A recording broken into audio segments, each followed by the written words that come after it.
Right behind me, there are some guys who are about to break into somebody's house for some reason. We're supposed to head back there so they can start their mission, but what if instead we didn't? What if we just stood right here and took in the atmosphere? What would we find? We'd find one of the most atmospheric missions ever in a Call of Duty game and one of the most uncanny representations of a real-life space in any game. But it's probably not for the reasons you think. One of the reasons, for example, is that the stars in the sky are weirdly blurry and all of them are smeared. Why would they do that? I'll tell you about that later. This is a mission called Clean House from the hit 2019 video game Call of Duty Modern Warfare, and it's the first time in a long time that the Call of Duty... Oh. Did I not mute the audio? I've got like a mouthful of cookie right now. Sorry. You're gonna have to watch this one on your own. This is the strange details of Call of Duty's most atmospheric mission by Any Austin on YouTube. And he's a very good channel. One of the few people, a lot of people say video games are art. Few people act like it. He acts like it, you know? Anyway, I'm eating a cookie. Now I'm gonna get back to that. So you're gonna have to watch the video on your own. Okay?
Holy shit, Vosh is streaming when he said he would. Not only am I streaming at the time that I said I would, which is the normal time that I should be starting stream, but I went out last night, stayed up late, and drank.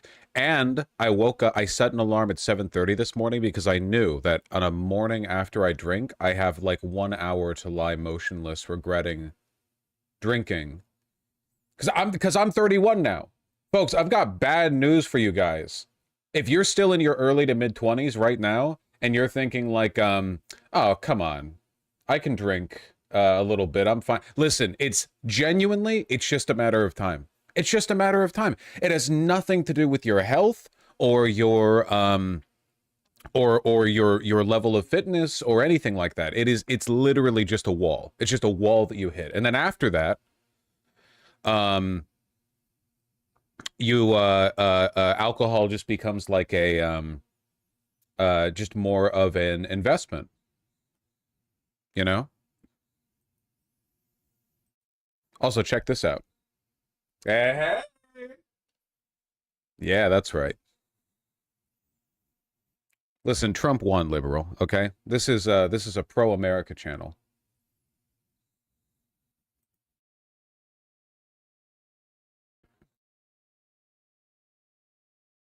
Fascist sweater. Cozy? It's super cozy. It's a medium. Isn't that crazy? The most important question is, how was your cookie? The cookie was great. It's a Trader Joe's black and white cookie. Half moon cookie, I think they call them. Very, very good. We'll never figure out the mystery of the mirrored buttons. They're on my left side. Isn't this cute? The little the side buttons? I don't know. You need them open to put your head through the sweater. Which states do you choose to represent with that sweater? That's a good question. Okay, hold on. Wait, hold on. Okay. Washington, Oregon, California. Okay. New Mexico, Colorado. Okay.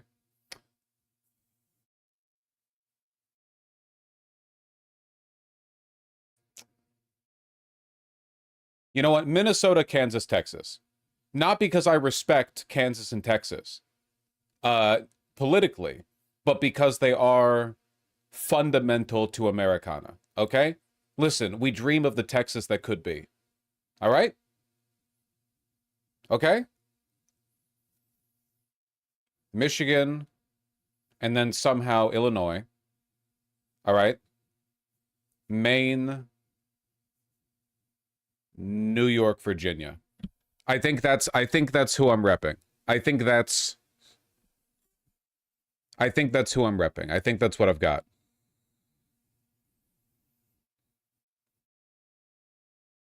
This is why we lost Pennsylvania. Yeah, well, you know, can't win them all.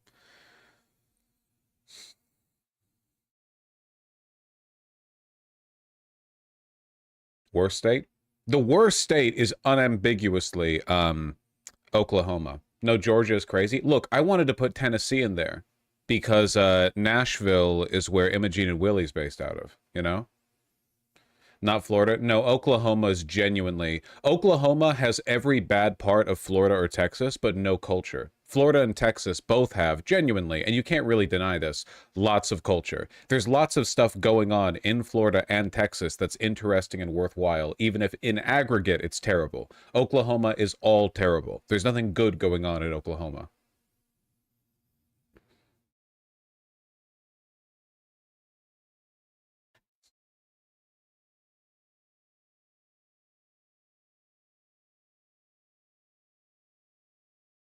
Mississippi is also very bad.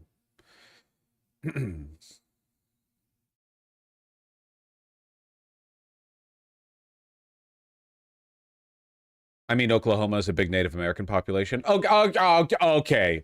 Fucking, do you hate Mississippi because it's got lots of black people? Fuck you, you disingenuous piece of shit. Like anyone's criticizing Oklahoma for its indigenous population. Like that's what anyone is thinking of. Jesus Christ.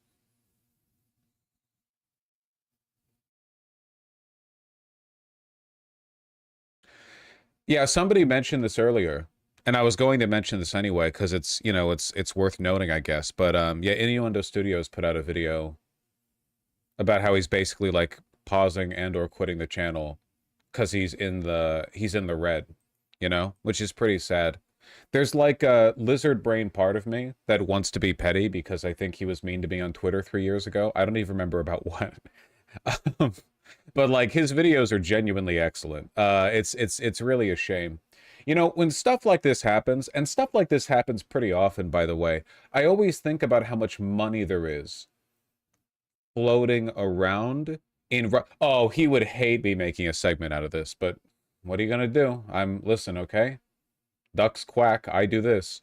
There's so much money floating around in right-wing YouTube, you know? Like such an insane amount of money.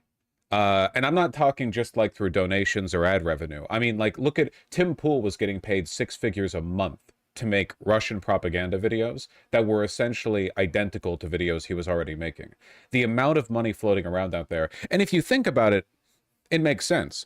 If you go by the calculations, how much money does it take to produce and run an advertisement on TV?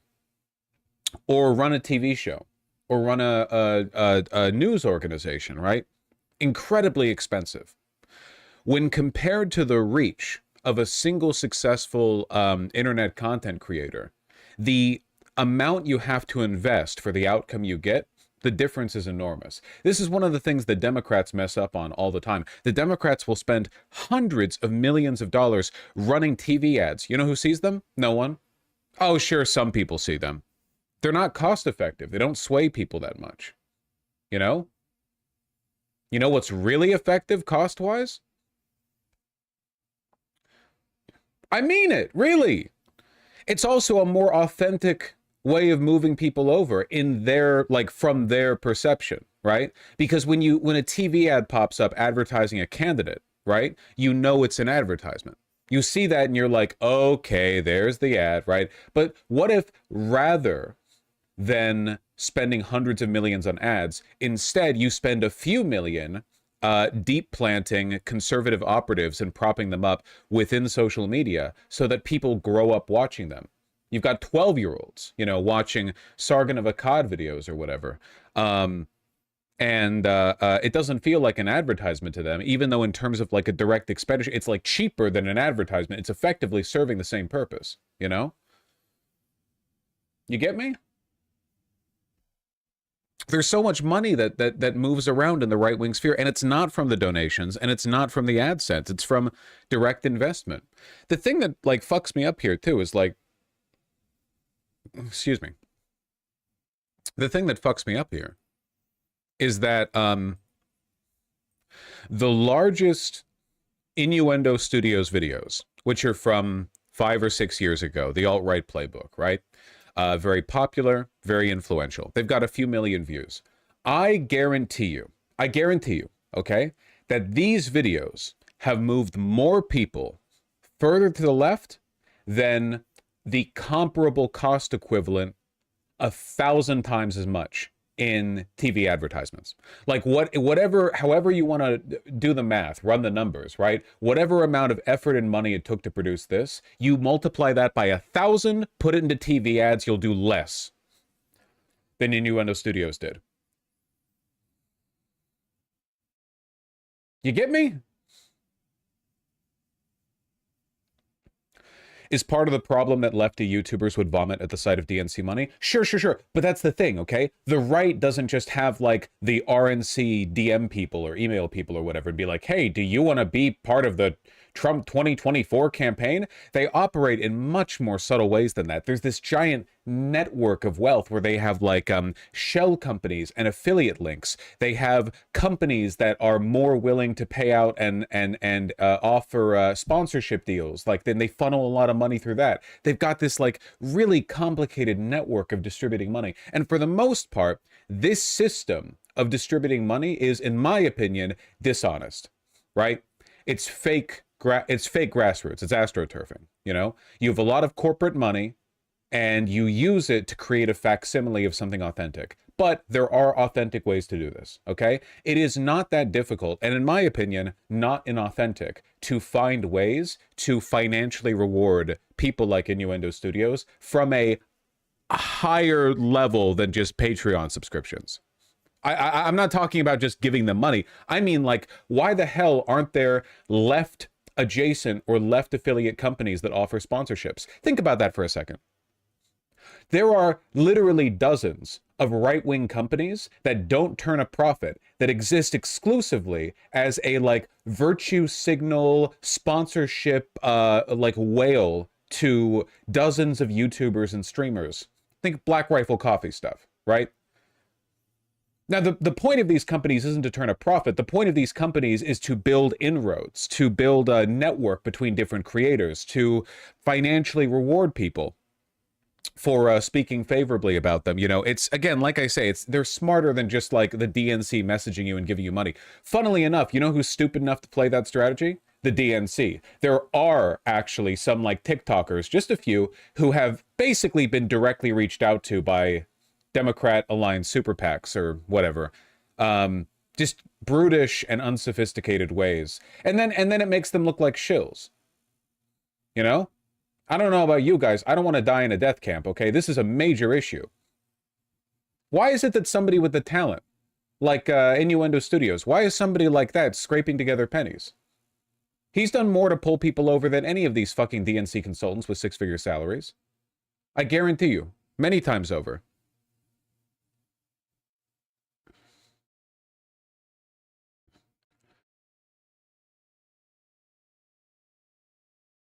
Didn't you say you got an email from them during the Harris campaign? I don't feel the need to accept deals like that because I'm doing all right. Also, I think that there's a, I think that there's a greater expectation from people on my end as well, because I'm pretty oppositional to the Democrats. I wouldn't expect them to offer me money really to begin with.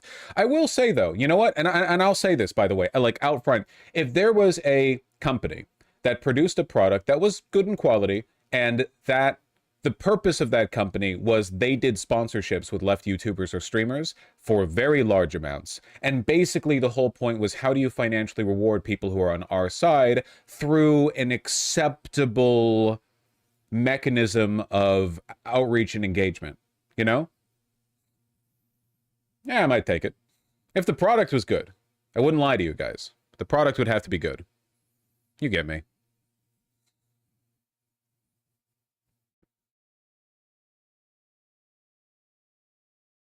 Like gaming sponsorships? Yeah, or anything, really. I'm not really like talking about my preferences here necessarily. I just think it's disgraceful that, you know, somebody as talented as Innuendo Studios could be having issues like this. Now, in fairness, I don't think that the man's run his channel much as a business, but I don't think everyone should have to. I mean, I don't know. It seems like such a waste to, when the right-wing grift sphere is basically all like affirmative action for retards. I mean, you can be the most incompetent failson in the world and still like prop yourself up through that. And you can be so sharp and so intelligent on the left-wing side, but you also need to be lucky and a shrewd businessman, and you need to be like ruthlessly exploiting every mechanism of monetization. And it's like, just why is it so stacked against us? And when I say us, I mean us in like the lefty space. Obviously, I've done well. I've gotten very lucky, but I am absolutely the outlier, right? I just like to be clear. There are lots of really talented people out there. The most untalented sons of bitches can get massive careers off of right-wing grifting, and you need so much on the left. Damn, 2.4 million views. Should he have to run his channel as a business to see a profit? I mean, it's being a YouTuber's difficult. It is difficult. It's difficult to make ends meet, especially if you're not getting that, I don't know, Black Rifle Coffee money. I don't know.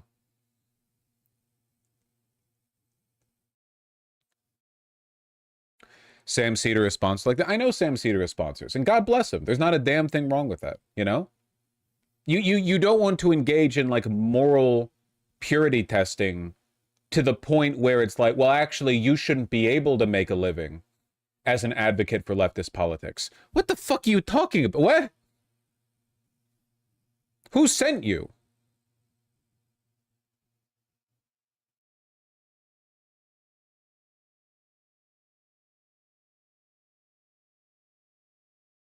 I don't know.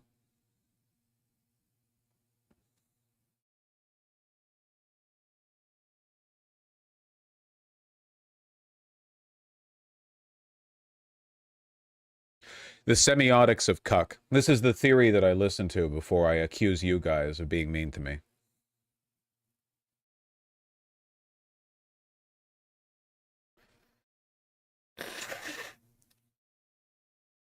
I mean it.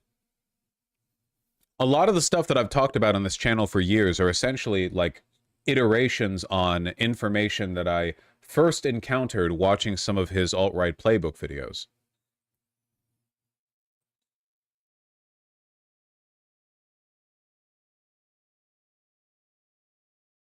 It's a good channel. Yeah, go support him through GoFundMe or through his Patreon if you can. Ruben, hey. Nah, he wants to play. He wants to play. He was walking towards me. I make eye contact. He stares, then he flops. Yeah. Yeah, he wants to get jiggled. I don't think the views even account for how influential his videos are because every modern leftist creator has watched them and applied them to their own belief system. That's true. I think, is this crazy of me to say? I think in terms of influence, not in terms of popularity or viewership, he might rival or exceed Contra. Genuinely, I mean that. That's not a dig on Contra at all. Everyone loves a Contra video. We're not talking about quality or popularity or anything. I'm just talking influence. I'm talking like root cause stuff. You know?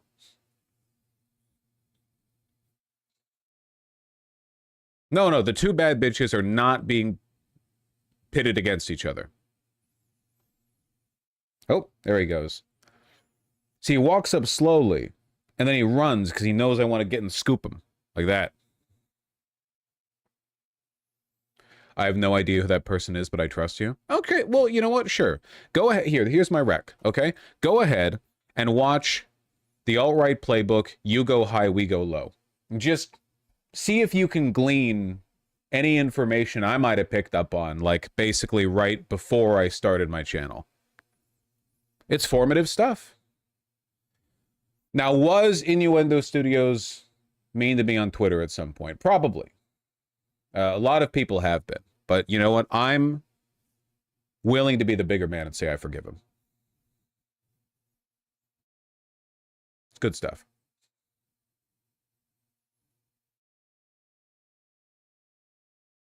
Ian Danskin deserves so much more than his current financial situation if we're actually socialists like we claim to be. Hold on, Gigasad, person who just joined the chat. I saw you a second ago. You said that if Ian Danskin streamed, you would watch him more than me. Ho, ho, ho. Listen, okay? Let's not take solidarity too far. You still have to give me all your money every month. All right? Let's not go overboard with the... Come on.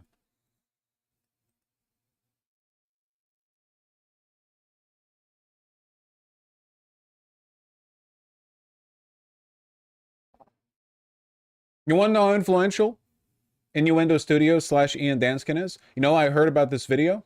Heard about this video from my beautiful beloved partner, who didn't meet me through the, you know, through my career. Just a well-known lefty name.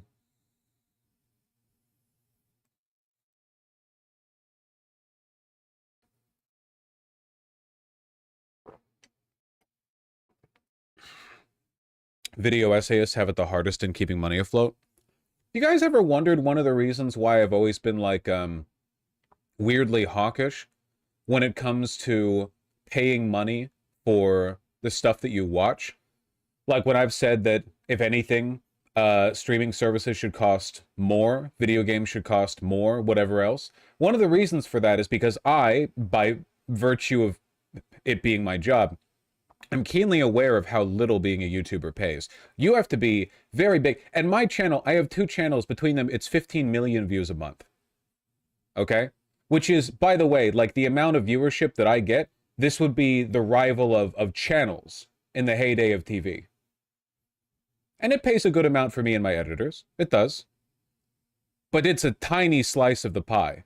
And I know, at my numbers, I know what it must be like for people doing video essays.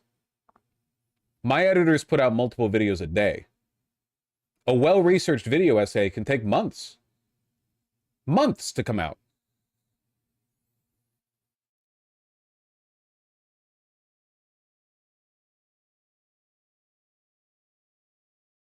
So I've always been really sympathetic to the people who, you know, they're down there in the coal mines looking for diamonds. They put out really good work. It's just like, financially speaking, there's a reason why a lot of people gravitate towards live streaming. Now, thankfully, for me, it wasn't a compromise. I started live streaming pretty much from the get-go. I enjoyed it from the get-go. So for me, it wasn't a financial consideration. It was always what I wanted to do. But it kind of feels like everyone gets pressed into that, you know? Doesn't one of my other favorite video essayists, why am I blanking? Folding Ideas? He also streams. I know there's a financial pressure. Dan Olson, right. There's a reason short animation work is dead. That's right.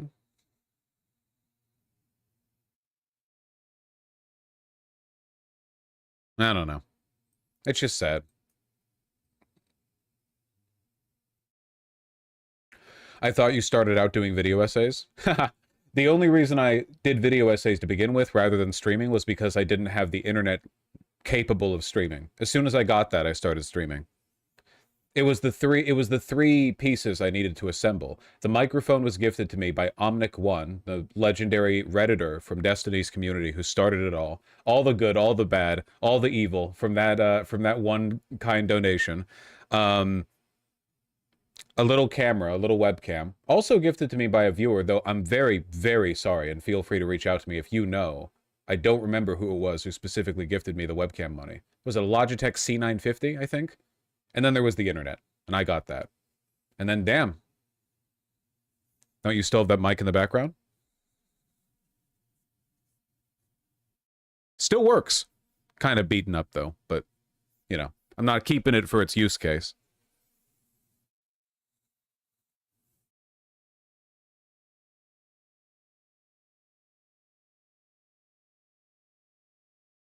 Is that a Blue Yeti? Yes. Classic.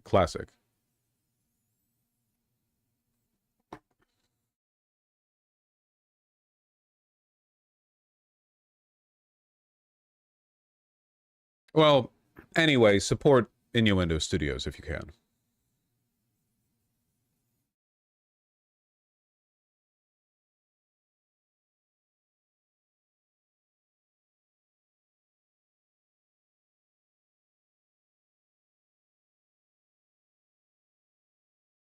That was kind of a somber segment. I guess it is a segment. I'll send that over. Why wear a sweater when it's probably relatively warm outside? Because this is a loosely knit cotton sweater. It's not made of wool. So it's actually pretty light. You could wear this outside, I would say in like 75-degree weather, it'd be totally fine.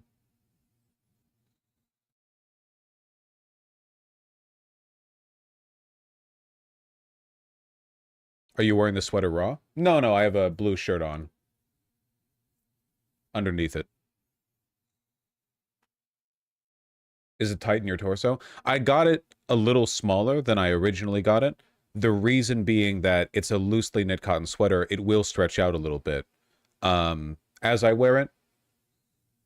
So I figure, you know, if I'm gonna get it, between like a little small and a little big, I'd rather get it a little small because it's gonna grow out with time a little bit. Also, I like the proportions on it as it is now. See? The way it is, it's like a light layering option. Like I can wear a jacket over it. Very comfy.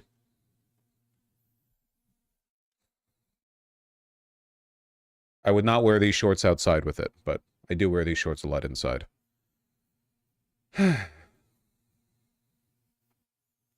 Sweater with shorts is underrated for PNW Fashion IMO. Oh, God, yes. Yeah, well, it's underrated in general. Most people don't know how to rock it anymore. Your legs just don't get cold the way your arms do, so, you know.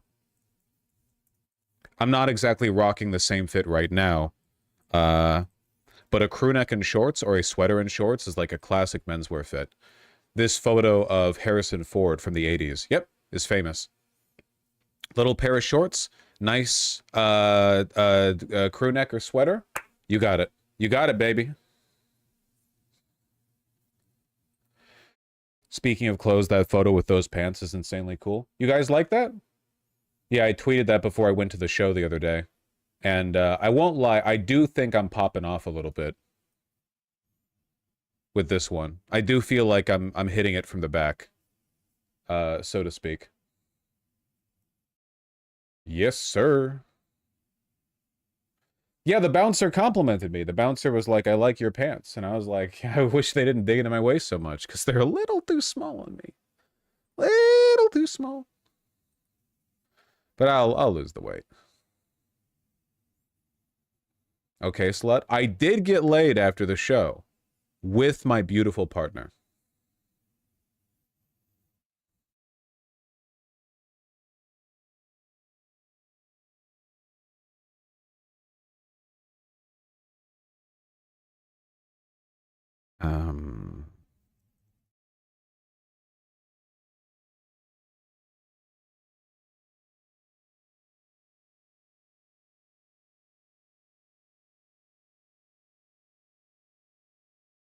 Should the Innuendo Studios thing be a main channel segment? I feel like it should. It's kind of out of line with the subjects we normally engage in, but I feel like it's pretty important. It's like a general... What's a good title for that?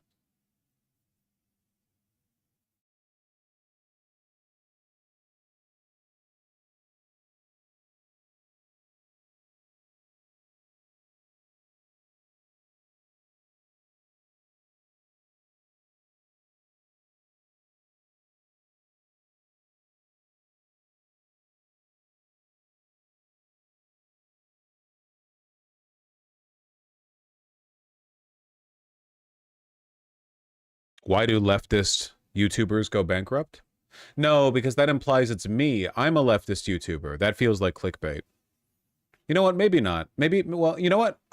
It doesn't need to be released like 10 seconds from now. I'll cook it in a little bit. I'll think. I'll cook it up in my head a little bit. It's kind of socially delicate, especially because I know that he doesn't particularly like me, so I don't want to come across as like, you know, it's just a when you're going over to someone's house and you know that their partner doesn't like you that much, you got to bring the nice Tupperware. You get it. You understand. Did Vosh react to the GTA 6 trailer? No, I don't really have much to say about it because I haven't seen it. So, so of course I don't. You know, not really a big GTA guy.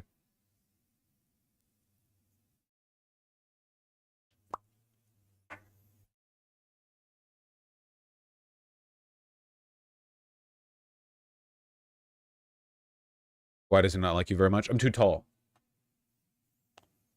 My hairline's too good. It inspires a lot of negativity in other people, but I try to live my life in spite of it.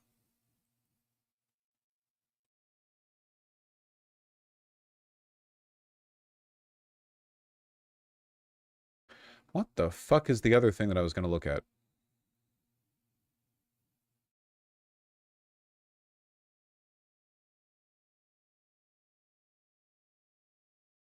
Okay. We clear the meaningless crap.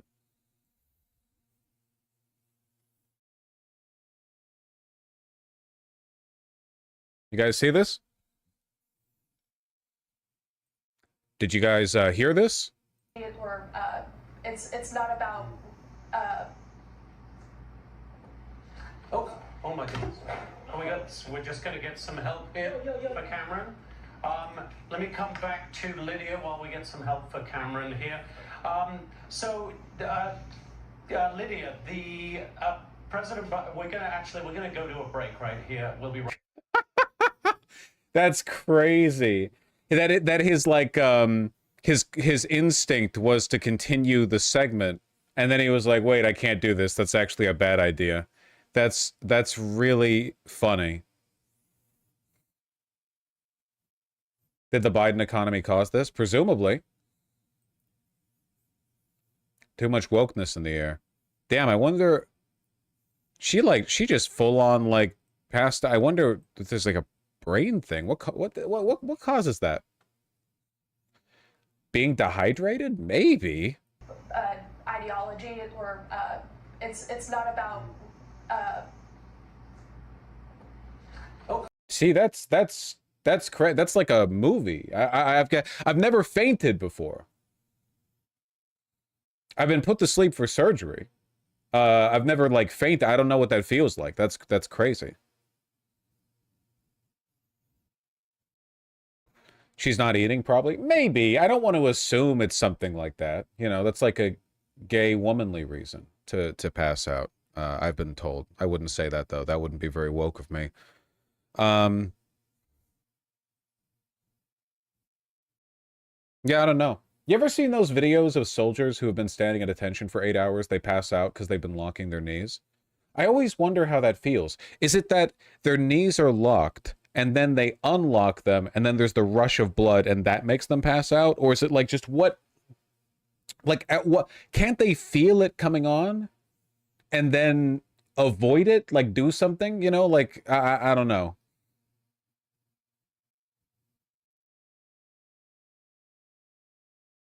No, it just hits. Yeah, that's what it seems like. It's just, I can't imagine it. I can't really empathize with it. I can sympathize with it. I can't really empathize because I've just never felt anything like that, you know?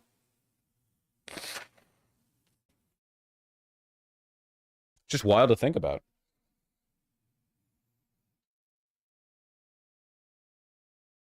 Imagine just falling asleep out of nowhere. I can't. It's, yeah, I can't.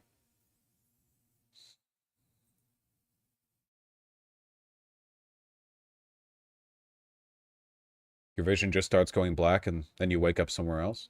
Yeah, I don't know.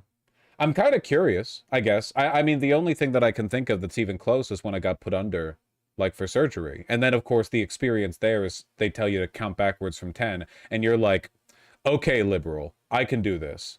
Stupid piece of shit. 10, 9, and then and then it's 2 hours later or something. Like it's like that every time, right? Like you could probably get put under 100 times just like that, and every time you'd be like, yeah, okay, 10. I can count down from 10.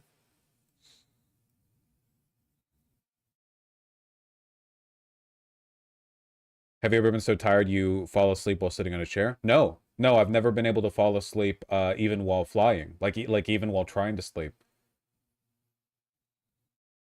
Wait, really? Yeah, no, I have a very difficult time sleeping. I'm a sleepy time beddy time boy. You know, I want my sleepy bed for sleeping.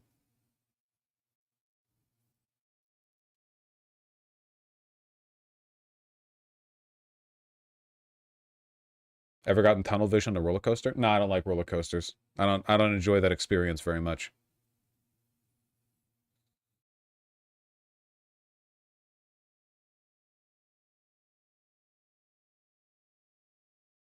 Has he done anything?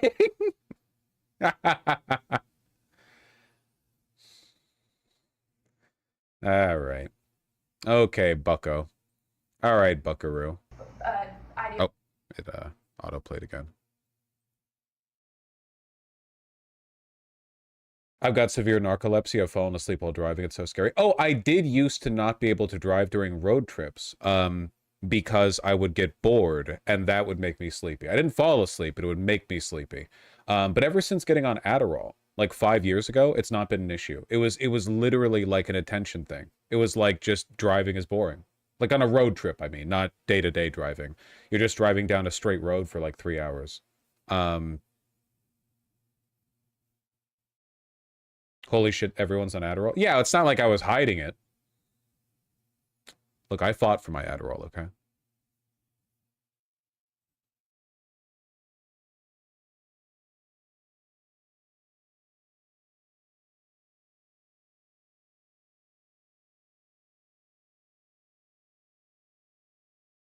What's the name of that Moroccan clothes band? Cass Atlantic.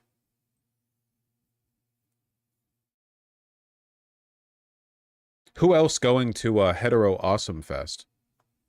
Can I express a sincere desire? Obviously, Hetero Awesome Fest is being put on by fascies, and we don't support that. I will say though that there's two ways to handle this as a community, because no one's going to show up to this like sincerely, right? Everyone's going to be here as a bit.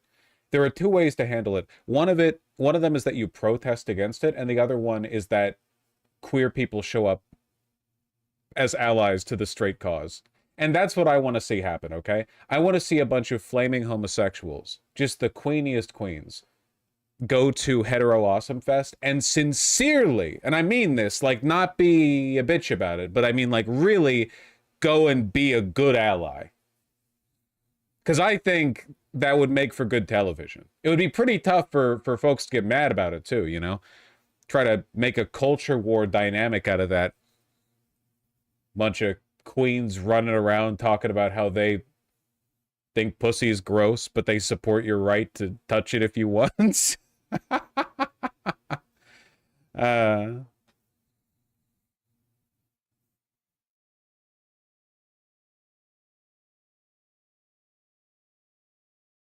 you think they could show solidarity by trying to dress straight but like badly, you know? Like, you know how you wear the mesh crop tops at Pride? So for Hetero Awesome Fest, you wear like ill-fitting polyester polo shirts and like stretch chinos that end 2 inches above the ankle and slip down whenever you bend over to pick something up.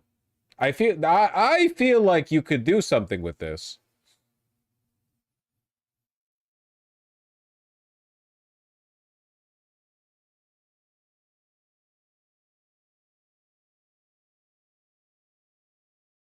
Cargo shorts and slides with socks on it. Yeah, the shorts are too long. They don't fit properly. Yeah.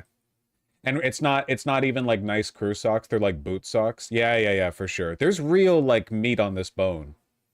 You know?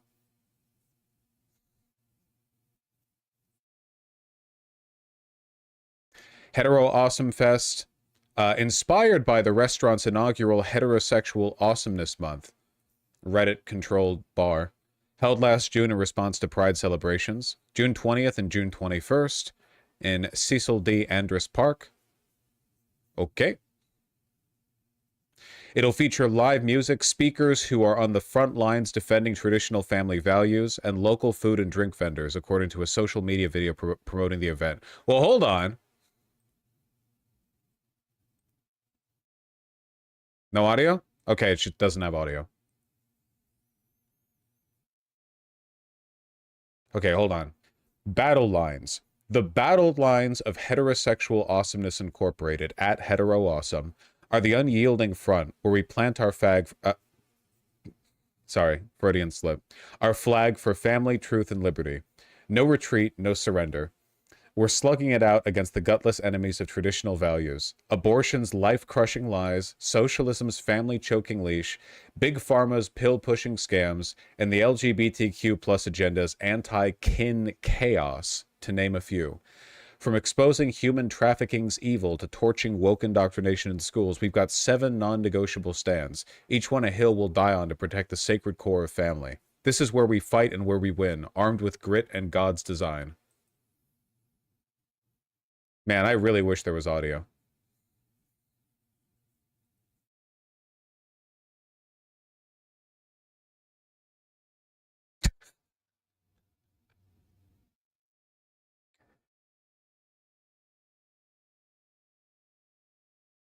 It would be AI. Yeah, maybe. Dude, isn't it crazy that like right-wing heterosexual grifters look like that now? I can't rewind because Instagram's terrible on desktop. Did you see that guy? The guy with the man bun and the mustache? See, this is heterosexual. That's heterosexual. This is because my man over here is wearing a V-neck in the year of our Lord 2025.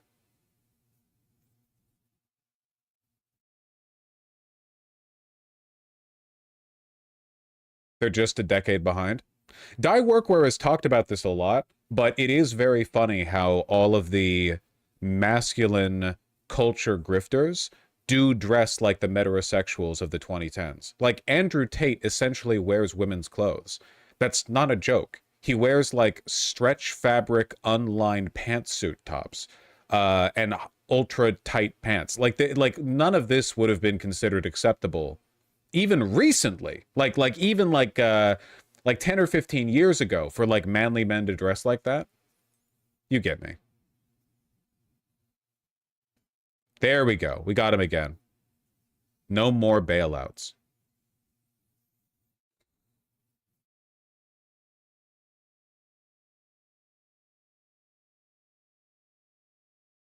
Artisan vendors. Family-owned businesses. Okay,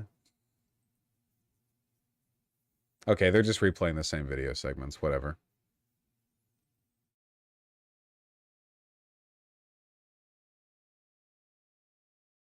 Can you start the kink at Hetero Awesome Fest discourse? Yeah, you know what? I think that the male leading the household dynamics are essentially just kink posting dressed up as religious compet normality, okay? When people are like, the man's the captain and the woman's the first mate and the man leads the ship, you are kink posting. You're unironically, like, all this crap about, like, breeding, you know, and you know, barefoot and pregnant, man leads the household. I see you for what you are, okay? The difference is that the gay people, when they talk about this crap, they know what they're doing. You're the one talking about it around like kids and pretending it's not kink, okay?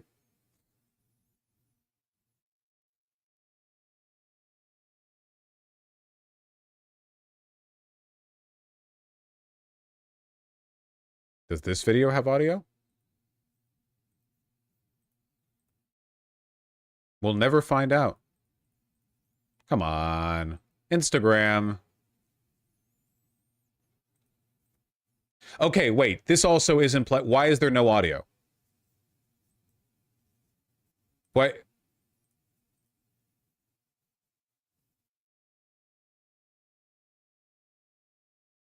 It's not that the site's muted.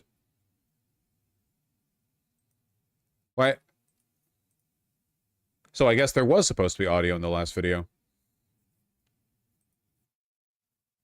Hey! See, I really want audio on this.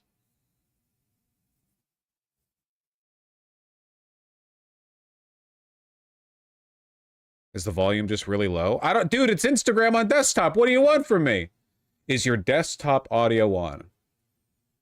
Yes. Maybe the tab's muted? Nope.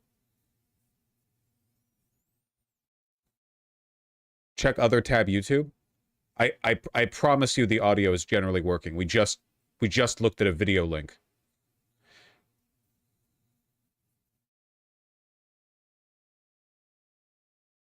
Reload the page. We already did that. It does have audio. Yeah, it's just not working for me, man. What the hell? Try moving source off OBS. Could be muting due to DRM. No. You're thinking too big. It's always stupider than that when it comes to computer stuff. You know that, right? Maybe you muted Instagram tab. Nope. It's not muted. Now it's muted. Now it's unmuted. Just reinstall Windows? Okay, I'll do that between streams. Maybe another browser? Already done that. That's a little annoying. See, if I just... Original audio.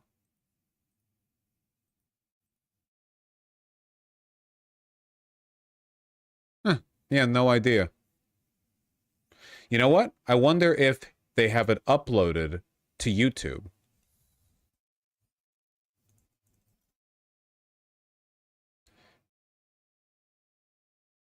I wonder if they have it listed in this video. A bar owner in Idaho plans to celebrate heterosexuality in the middle of Pride Month. This is from Straight Arrow News. Mark Fitzpatrick, the owner of Old State Saloon near Boise, says his Pride Month-inspired two-day festival on June 20th through the 21st, dubbed Hetero Awesome Fest, is set to be held across the street from a local park near the state capitol. The event has its own Instagram page. I was thinking to myself, what could we do to celebrate in June that would be different than what's going on downtown, that would be different than what Pride has been celebrating every June? What if we celebrated God's design for sexuality? What would that look like? It really is remarkable how incapable reactionaries are of producing their own culture. Everything they make is done in reaction to the actual, like, avant-garde of art. Pride produces culture. Oh, well, we'll do our own Pride. It'll be worse and boring and no one will care about it. You know? They don't actually have any designs for, you know, the celebration of life. The funny thing is, by the way, that if you actually wanted to celebrate God, for one, basically every culture on Earth does that multiple times a year, depending on their religion. There's like holidays for that. That's already a thing, right? And if you want to celebrate life, that's also like pretty socially acceptable, I feel. Dude, if we want, by the way, if we wanted like a national holiday dedicated to the concept of life and natalism, I think that'd be cool. Honest to God, that doesn't have to be fascist at all. It's literally, folks, I'm sorry for being a fascist. It's literally life, okay? If you wanted to do some like pagan-esque, you know, like yeehaw, look at this miracle that we all get to enjoy sort of thing, I got fucking, you know, whatever. The Christians can come over and they can be like, yeah, this is a Christian thing, and the Muslims can do the same, and the Jews and the Hindus. I don't fucking care. You know, I don't have a problem with that. Obviously, this is just meant as a, like, well, we're gonna have our own Pride with, you know, no hookers, and no gambling, and no strip clubs, and no fun kind of deal. And within a few seconds, I thought, man, heterosexuality is awesome. Fitzpatrick says his... And the fucked up thing is that, like, in a good world, there would be no reason for straight culture, whatever the fuck that means, to be this cringe. I'd say, like, I feel like you're doing the whole thing a disservice, man. Hetero Awesome Fest? Jesus Christ. This festival is meant to give people an alternative to Pride Month celebrations. The move follows Fitzpatrick's Heterosexual Awareness Month last year. He says his aim is not for hate or to target any group. He says he decided to create... It's shit like this. Like, if you wanted to celebrate the concept of marriage or having kids or whatever, like, there's a million things you could do that you could actually derive some kind of social meaning from. Heterosexual Awareness Month? But it's because of people like you that heterosexuals don't have culture that's talked about, right? It's because it's accepted as the norm. It's really difficult to make culture out of something when it's accepted to be the default, you know? It's like cisgender culture isn't really a thing, even though cisgender people produce by far the vast majority of culture just by sheer numbers, because cisgender people don't even like being referred to as cisgender. It's still considered a slur on Twitter, you know? Like, the ability to produce culture comes from a kind of like social self-recognition. You need to identify with it, right? So if you think of it as the default, if you think of it as like the only right way to exist, you can't actually be a cultural force as that group. You know what I mean? This is one of the reasons people say that white culture isn't really a thing. It's not that white people don't produce culture. They do. In huge droves, right? White people have produced a ton of cool shit, in my opinion, you know? It's that as a group, anytime anyone's like, you know what? I'm doing this for white people, they then produce, like, lame shit. Every time, you know somebody is about to post coal when they open up with that, you know? White guy has an idea, I'm awake. White guy says, I have an idea for white people, I asleep. Not good. Hetero Awesome Fest after he was unable to take his daughter into downtown Boise last year because of Pride events taking place. The Heterosexual Awesomeness Festival is coming to Boise. This isn't just another festival. It's a movement, a celebration of faith, family, and freedom right in the heart of Idaho. Pride Month organizers, however, have not held events in June in Boise since 2020 due to the COVID-19 pandemic. Thank you. Thank you, Straight Arrow News. I didn't know that. That adds so much to this. Oh my God. Jesus Christ. It's all imagined all the time. This guy only bought the bar 2 years ago. It's all a fake grievance. Like, if it's not even being inspired by anything, why not just like do a heterosexual thing? I don't know. Why not fuck a woman and be happy about it? Can you get it up? I don't know. It's really weird. And opting for better weather by moving celebrations to September. Critics note, while his intention may not be hate, his bar's social media page says there's no shame in speaking the truth. The LGBTQ agenda is wicked, perverse, and victimizes children or their exposure to inappropriate content. When asked about Hetero Awesome Fest, Boise Pride says it has no official statement regarding this year's event, but told organizers best of luck with their new festival. Okay. Yeah. All right. Best possible answer.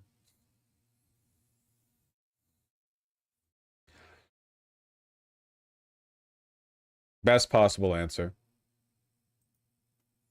All right. All right, you goofballs.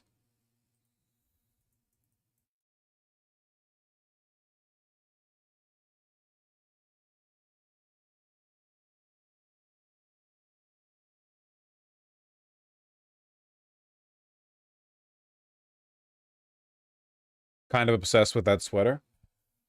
I'm very fond of it. Oh yeah, did you guys see this? Speaking of Boise, right? It's Boise. Speaking of Boise, look what they and Salt Lake City did.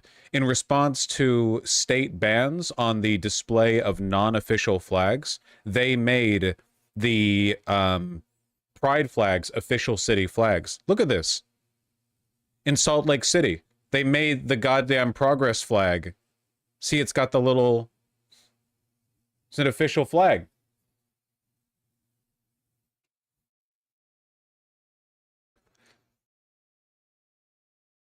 The Democratic-controlled cities of Salt Lake City and Boise. Okay, to be fair, basically all major cities are Democrat-controlled.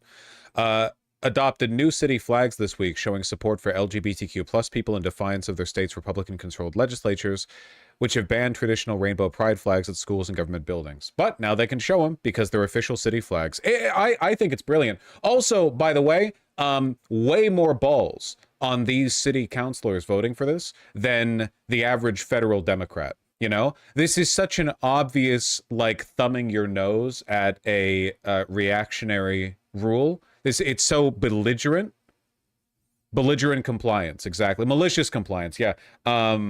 It's lovely. You know, they're mad about that. Utah's capital, Salt Lake City, created new flag designs, while Boise, the capital of Idaho, made the traditional pride flag one of its official city flags. The move in Utah came hours before a ban on unsanctioned flag displays took effect Wednesday. Before the ban, I didn't even know that. So at no point that, like, no interruption in the that means that the state officials had to watch them pass the adoption of the city flag right before it took effect. I think that's delightful.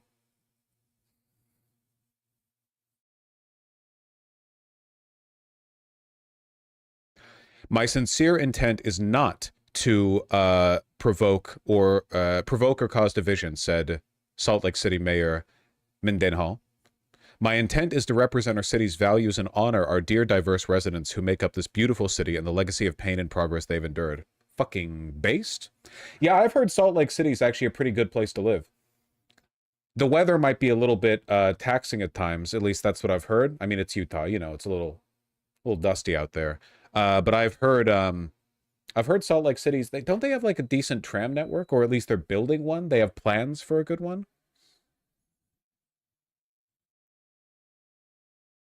Isn't it Mormon Central? Well, Utah is controlled by Mormons. But Salt Lake City is, like all large cities, pretty big on with the, you know, Democrats. They have world-class crack climbing. Okay.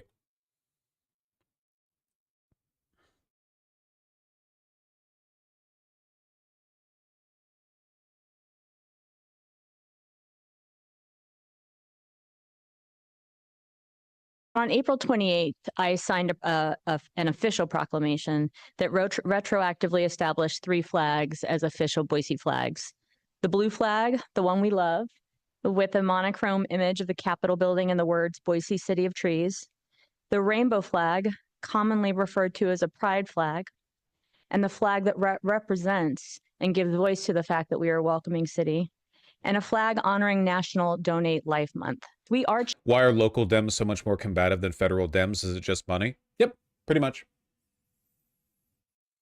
Every congressman and every senator is going to be swimming in, if not money, like adjacency to money, lobbyists, what have you. As a city councilor, though, I mean, they probably get a decent amount of that, but the stakes are a lot lower. And at that level, I think you can probably be a city councilor for a large city and basically not get bothered like that much, relatively speaking.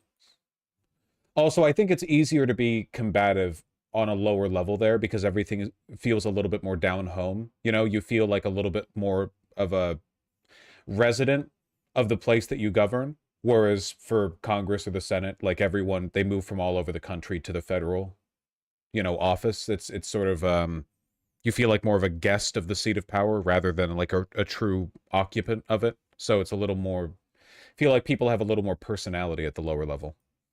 Changing the system because we must. Because in order for us to continue to use the story and remind all of us as a city who we are and to give voice to those values, we must change the system. That flag has been flying here for 10 years, and that's not going to change today. It's not going to change tomorrow. This is always going to be a city that is safe and welcoming and amazing and tries to take care of every single person that lives in it. We have 3 official flags in the city in response to the bill, but most importantly, because that action demonstrates who we are, the values we hold, our commitment to those seen and unseen, out and not, that you are safe, welcome, and wanted here. I know that the values of diversity, equity, and inclusion are not only right and just, but they are fundamental to America. And though I am not gay, I am not trans, cringe, I am not black, I feel a strong, heartfelt connection to these symbols. They represent our American values, sewn in color and cloth. And so in lieu of this defining legislation, I have determined that when it comes to representing our city's values, I know we can do more than fly a single flag. 3 more, to be precise. I'm not gonna lie. Maybe I'm libbed out right now, but I feel like something about the delivery, she's got something nice cooking up there. That's pretty good. That's very nice.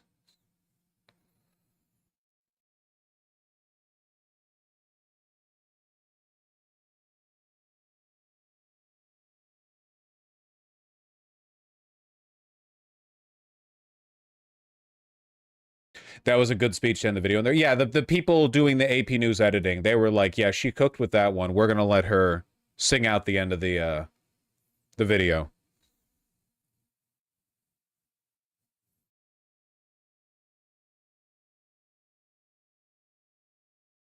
Council members in Salt Lake City unanimously approved new designs Tuesday evening. And in Boise, it was a 5-to-1 vote for the proclamation. Very nice. Okay, well, take the positives you can. Yeah, I said this after Trump won. Well, I said this before Trump won as well. But like no matter what happens on a legislative level, I really don't think you can undo the cultural assimilation of queer people in America. We've gone so much farther than just gay marriage being legal. That's not the least of, that's nothing, right? Like Pride months, cities turning into gigantic parties, you know, regularly every single year in celebration of queer people. There's just so much integration. Yeah, you're not putting all that back in the closet, you know?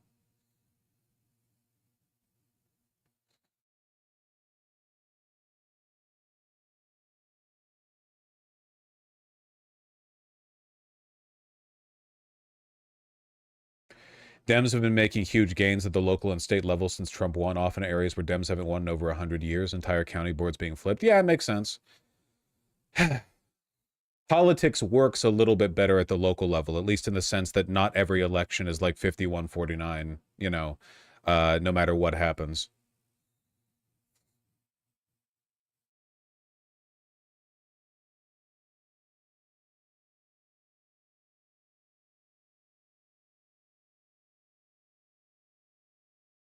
Speaking of federal Dems, can you talk about Kat Abu Ghazala? Isn't that the content creator who's running for Congress? Right? A pretty blonde lady? Excuse me. You already covered her? Well, did something happen?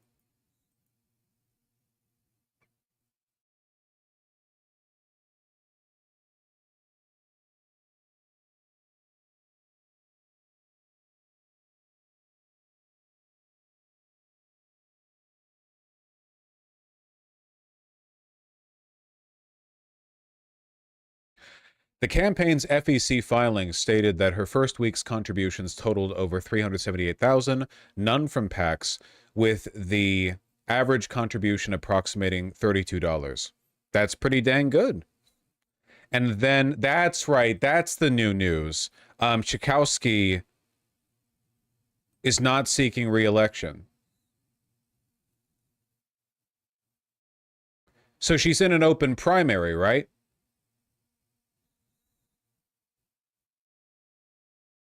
She'd be the youngest woman, first Gen Z woman, and second Palestinian American woman ever elected as a Congress member. She's Palestinian?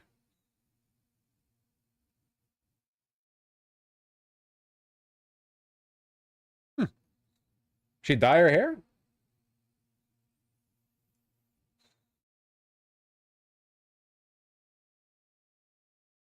Listen, there are diverse people. Yeah, I guess that's true.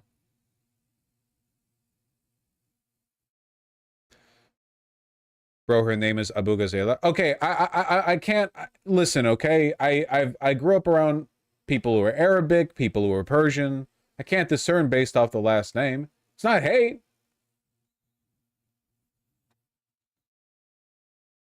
Don't assume based off names. I say, looking incredulously at a blonde woman. You're telling me she's an Arab? Wild.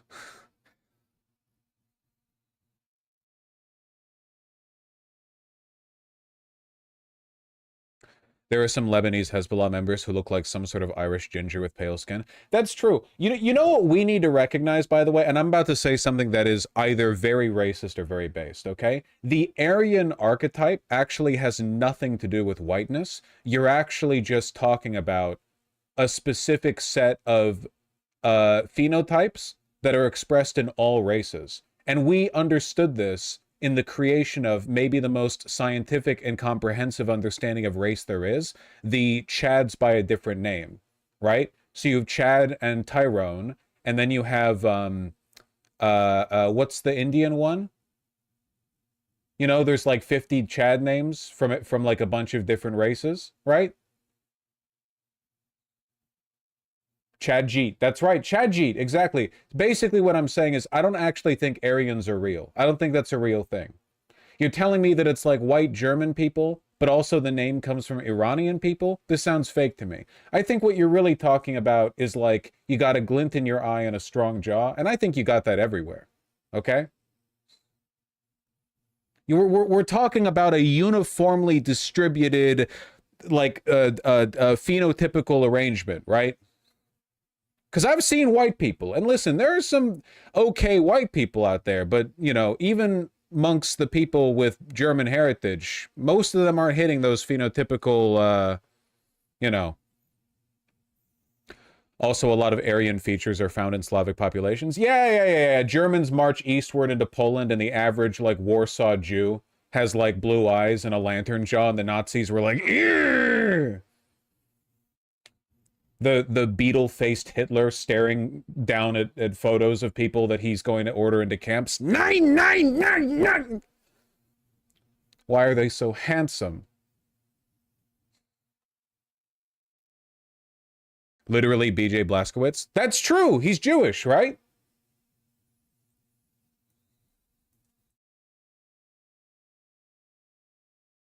His mom was? Well, Judaism is matrilineal in a cultural and religious sense, right? I mean, obviously, we're not really talking ethnography here. We're talking culture.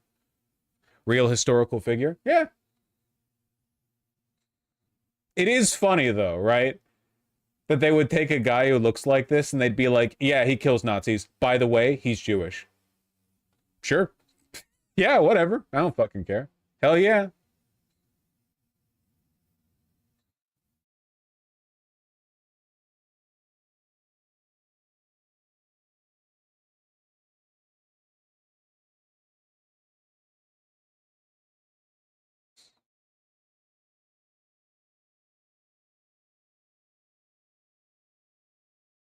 I remember a story of Nazis going to Iceland because they were seen as pure white people, but they were disappointed because Iceland was poor. What? What, did they think they were, like, visiting Hyperborea or something? Or,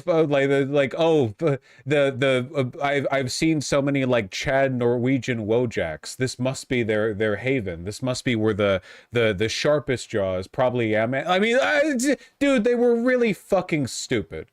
I don't know. It's every time you make a joke about what the Nazis believed, they actually believed it. Every fucking time, like, legitimately.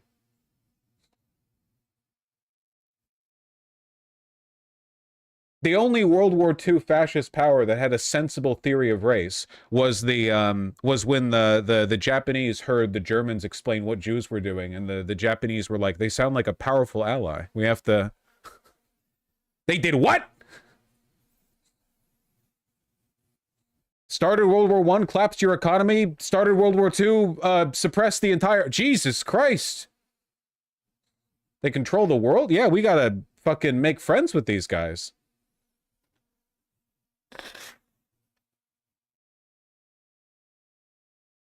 They had a Goku attitude towards Jewish people before Goku was even a guy. You know? You sound pretty strong. I'm sorry.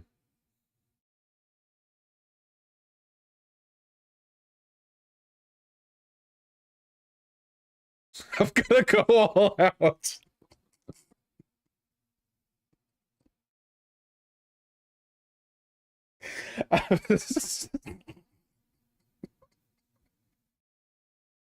Goku, stop.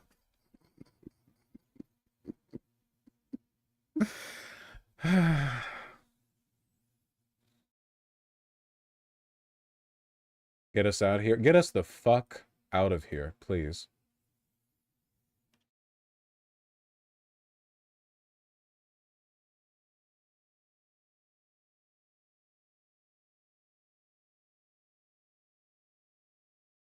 Nice sweater. Thank you. I agree.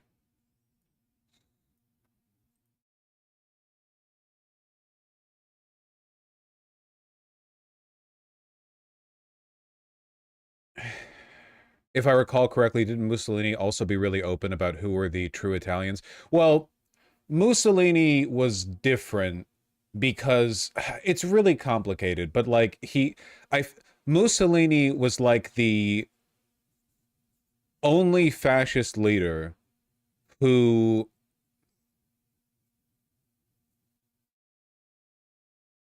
how do I put it's complicated. It feels like he had a half-baked version of fascism. Because the truth is, in order to make fascism work, the population has to be stupid and militaristic and zealous. And usually race theory is a really good way of getting people to act like that. Like to have really strong ideas about like nation, conquest, warfare. You need like really big narratives that kind of supersede the value of human life, right? You need to talk about like the innate superiority of different groups of people over others. It's kind of the only way to rile people up to that extent. And he did a little bit, but he didn't have like a comprehensive theory about it the way the Japanese did with their imperial, you know, their imperial mandate, and the way the Nazis did with their race theory. Like it wasn't that he wasn't racist, because he was, for sure. It's just he probably would have been a lot more dangerous if he had spent more time pushing that, I think. What about Franco? It's kind of hard to tell with Franco, I think, because he never had enough power in Spain to really like consolidate. In fact, he was fighting the Civil War the whole time. He never like had that moment where he sat down and was like, all right, now that I'm in charge, I get to do what I want. We didn't really get to see that. But yeah, no, he also didn't have, I don't know. It's weird.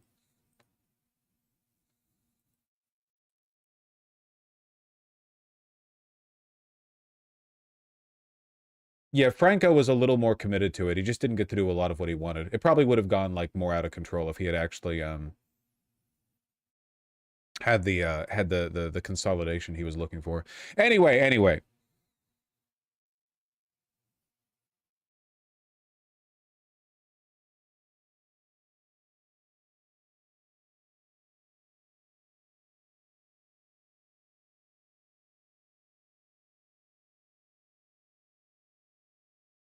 What the fuck is Hegseth doing? I could be wrong. I'm pretty sure that we don't have a military anymore. Hegseth canned all the top brass at the Pentagon. It doesn't seem like anyone's really second-guessing him.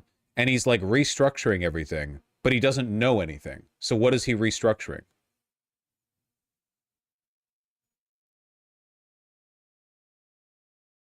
Hegseth's trying to turn the U.S. Army into the Imperial Japanese Army, where Bushido spirit comes first instead of logistics. Let him cook.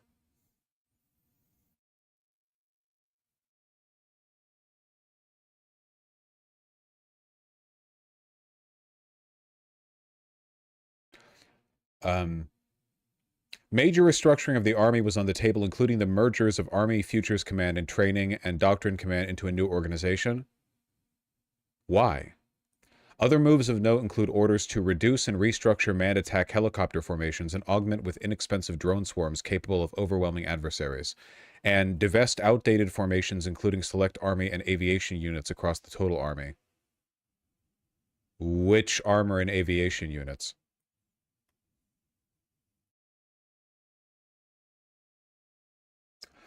We've seen in wars going on around the world, the equipment just can't provide what it was originally supposed to go to soldiers, yet it keeps showing up year after year after year. All these parochial interests and all these lobbyists that crawl around this building or crawl around Congress, they have succeeded for far too long. And so the first thing is we're going to start to cut the things we don't want or need. Keep in mind that Trump is pushing for a significant increase to the Pentagon budget. So any talk about cutting lobbyist influence or whatever, total bullshit. It's not downsizing either. I don't know what the fuck he's doing.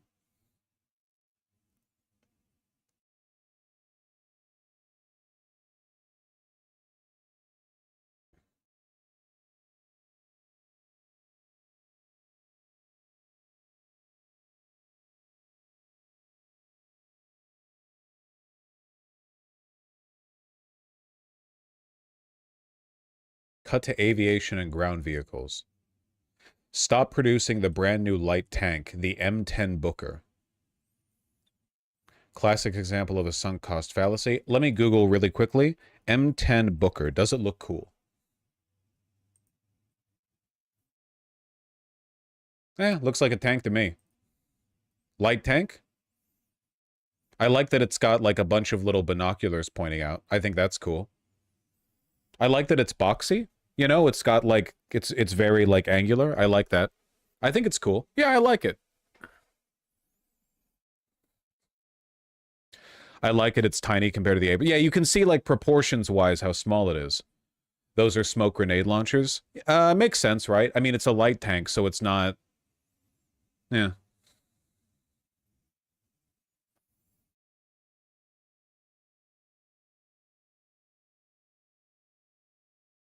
I think it's neat. Yeah, look how cute it is. It's like almost the size of an F-250. Boom.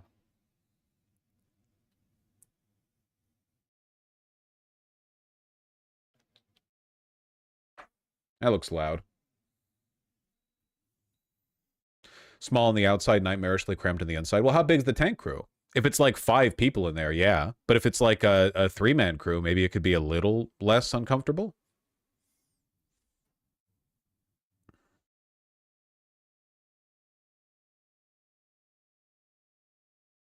It's a 4-man crew? 4 seems a little cramped. Does it say here?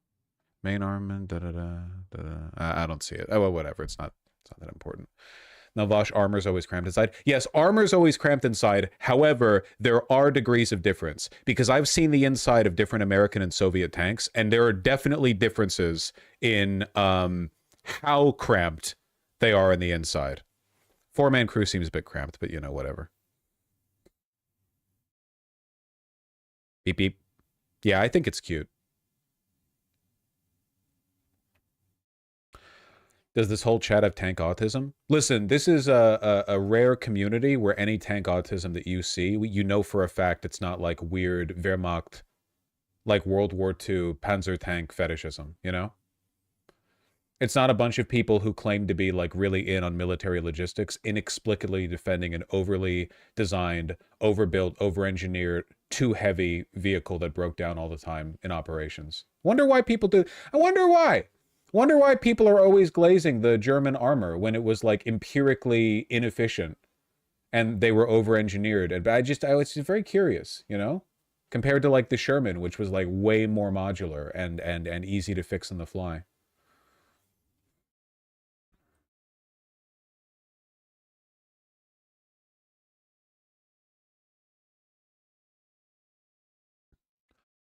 Also, there were more Allied tanks than German tanks. Yeah, because our tanks didn't suck.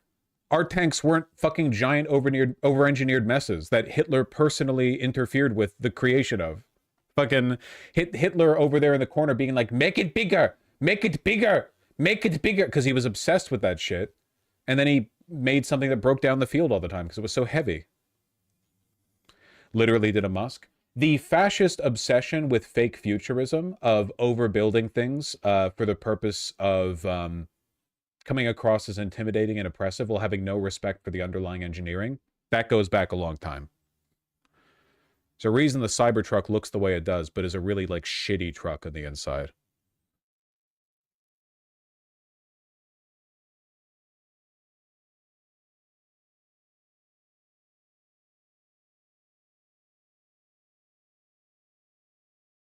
The Oliphant German tank destroyer would catch on fire attempting to go up 6-degree inclines. To be fair, that's some of you guys too. When was the last time you hopped on a treadmill, fatty?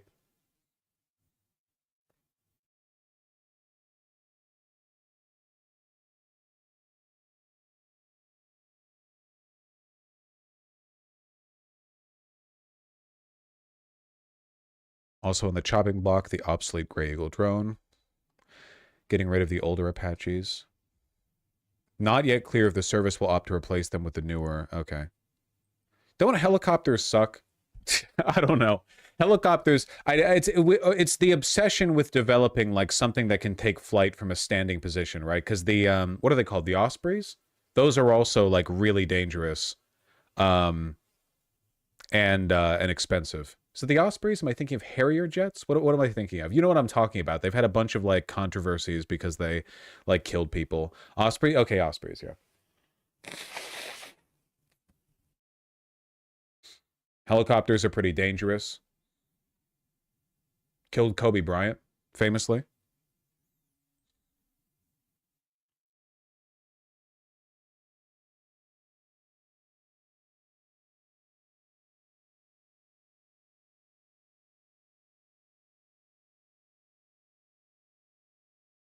You know the rat tank? Yeah, I know the rat tank. What those future cuts look like aren't clear, but Army leaders have been indicating for months the service's ground vehicle portfolio is facing even deeper cuts. So where is the Pentagon budget meant to go? If Trump wants to raise the Pentagon budget, where the fuck is that money going to go? What's weird is, again, like fascists, and these are all fascists, love super projects. But in this case, like, what? I think one of the big problems is that fascists generally love spending money, but this administration is austerity focused, right? They're obsessed with it. Like, they love looking like the guys who are cutting the budget, even as they increase the budget, which they are. So if their propaganda is built around the idea that they're not spending money, what's their super project going to be? There's no way to square that circle, right? Like, how do you invest hundreds of billions of excess Pentagon funding into a Pentagon that's had programs cut? Like, where does the money go? And you can say, oh, contractors, sure, but for what project? Like, the money doesn't just like go nowhere, right? Like, it goes into these contracts. So a contract for what? Like, are all of the like maintenance contracts just going to jump up 10 times in value inexplicably and that's it? Just like be very blatant with it? Or is there going to be like something? Don't you think it's a little Trumpian? Don't you think he wants to make a gold tank? I don't know. Like, what's the project going to be?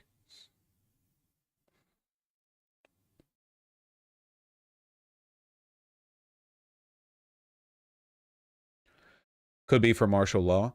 I don't really think so. The U.S. military already has the equipment for martial law, right? Like the problem with martial law or with occupying a territory isn't really the equipment that you have. It's more the social dynamic. It's almost impossible to occupy an area that is bristling with insurgents. I don't really think that's like an equipment thing, you know? You can have like scanners that'll show you heat maps of every body in a building through 3 walls. And I mean, that's pretty cool technology, but it won't tell you which one of them's an insurgent and which isn't, right? I mean, not past a point if they're holding a gun, maybe, but you get my point. It's a social problem. Like, I mean, we failed to meaningfully control Iraq and Afghanistan. From Iraq, ISIS formed. In Afghanistan, the Taliban took over like the moment we left. And the difference in technology between us and the people we were occupying there was enormous. Like, we were literally using M1 Abrams tanks to hold villages where people carried water back from wells in buckets that they hung from the satchels of goats. And we still had trouble there. At the end of the day, just occupation is just a losing game if the people don't like you. It just doesn't work. It seems like the only reason it worked in a place like Germany was because we defeated them so thoroughly, right? Like, eradicated their government military. And the only reason it worked in Japan was because we kind of had like the compliance of their emperor and government, right? Like, there was like a national recognition of laws.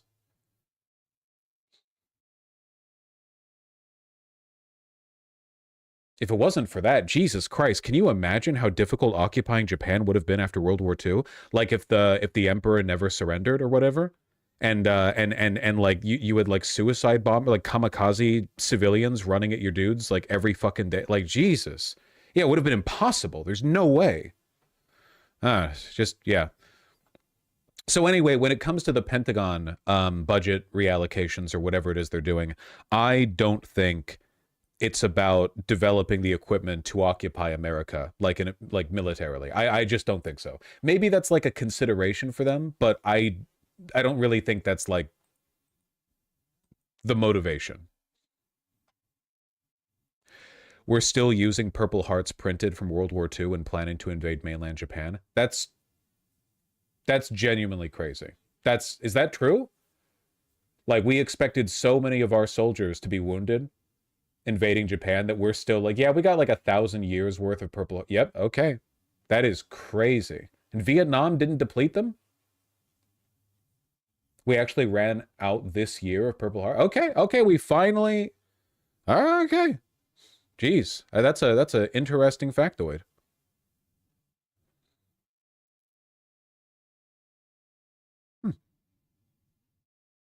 Glad we didn't have to do that. Don't know if we necessarily had to drop the bombs, but I'm glad we didn't have to do a ground invasion. That would have been a lot worse.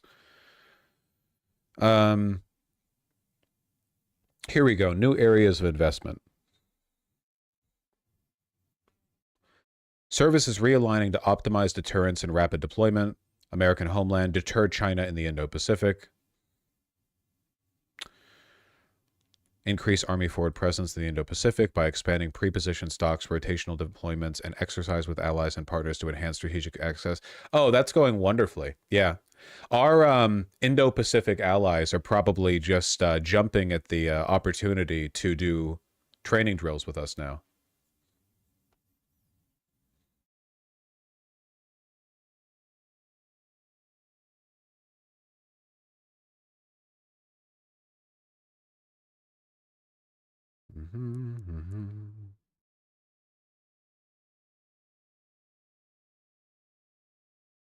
A few additional focus areas and programs, including a future precision strike missile variant with a seeker to hit moving targets on land and sea ready by 2027,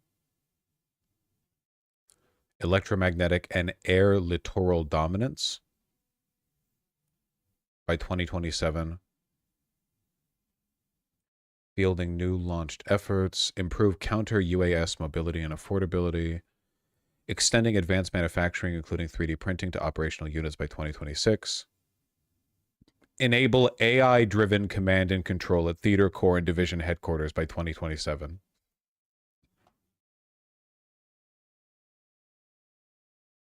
Me, when I'm drafted in the war against China in 2027, we're taking fire! Where's it coming from? First of all, how intelligent you are to notice that you're taking fire. Most soldiers in your position would just scream and run for cover, but you had the prescience not only to acknowledge it, but also to ask for help in specifics. Kudos to you.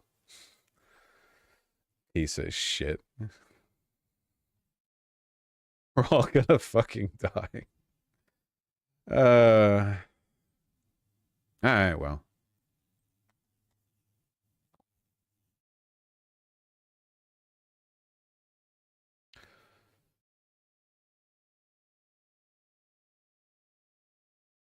I don't have any strong opinions on this necessarily because it's kind of difficult to know where our military money should be spent when A, we have too much of it, and B, like, what are our goals? We've pretty much conclusively determined through Vietnam, Afghanistan from the Soviets, then Afghanistan from us, and Iraq, that occupation doesn't really work. Right? Also, that's kind of a lesson with Israel and with Hamas, which obviously Israel just wants to kill Palestinians, but even if they didn't, one of the underlying lessons here is that, like, as long as there is injustice, insurgency will be almost impossible to manage without eradicating the population, and we have no interest in getting rid of the injustice. So the insurgency is a given. So, it seems like the occupational strategy doesn't really work. And yeah, well, if World War III ever breaks out, we just nuke. It's Russia and China. Like, China's the main threat right now, according to the government, and China has nukes. So I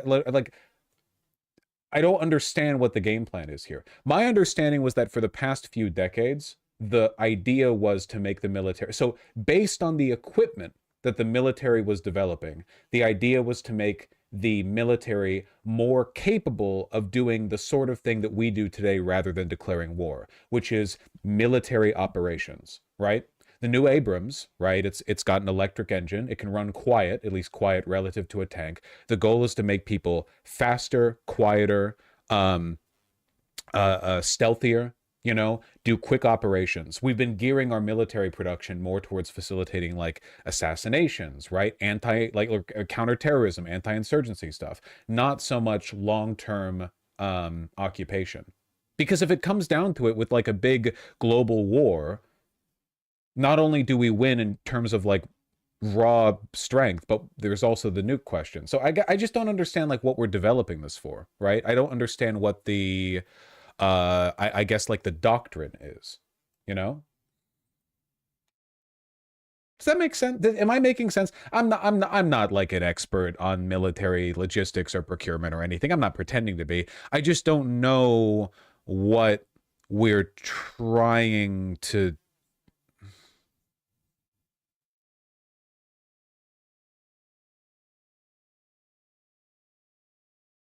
The expectation of peer-to-peer non-nuclear conflicts is why. Yeah, but that's insane.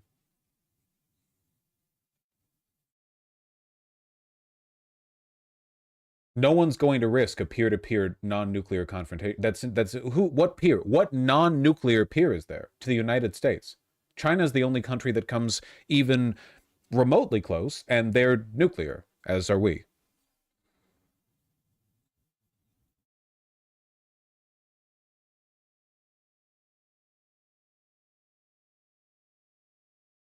Kanda War?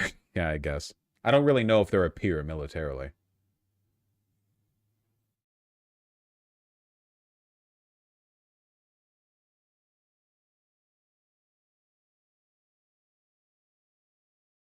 Extensive breakdown of where the new money's being spent. This is an hour-long video.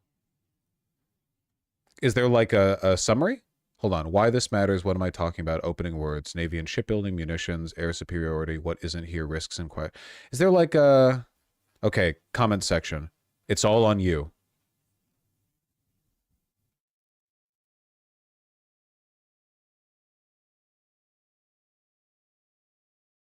Okay, that didn't help. Maybe I'll watch it myself later.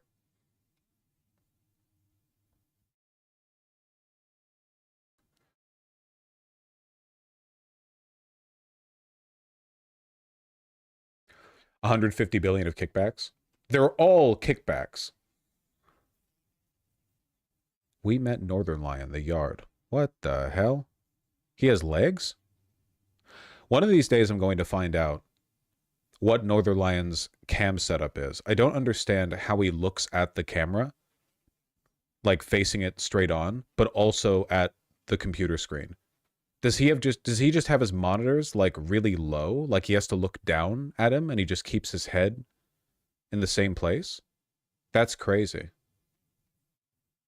All right, well anyway, I'll keep this in mind. Trade secret. I'll DM him. I don't fucking care, man. I'm a little bit tired of like my ergonomics are not great as they are because I have my camera like above. I don't know.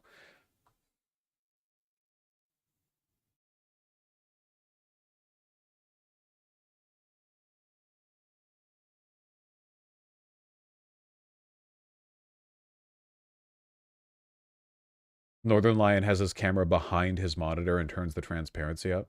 Fuck, that's good tech.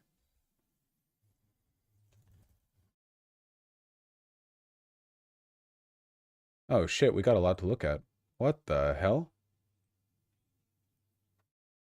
Yeah, we got to look at the Joe Biden interview. The fucking infuriating Joe Biden interview.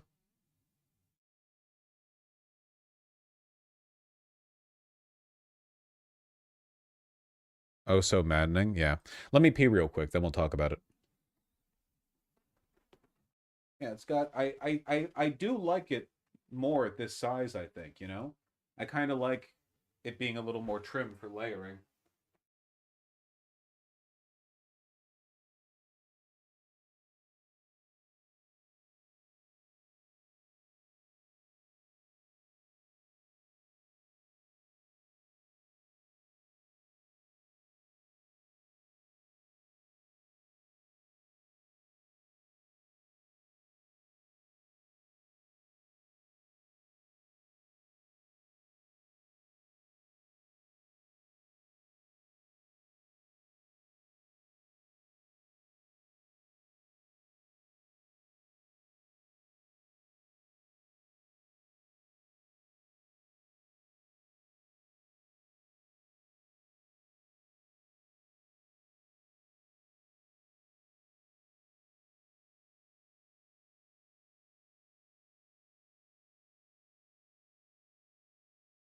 Wow.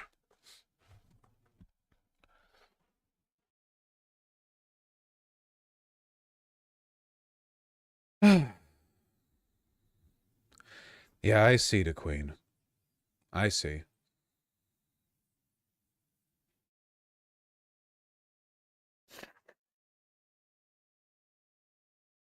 One second.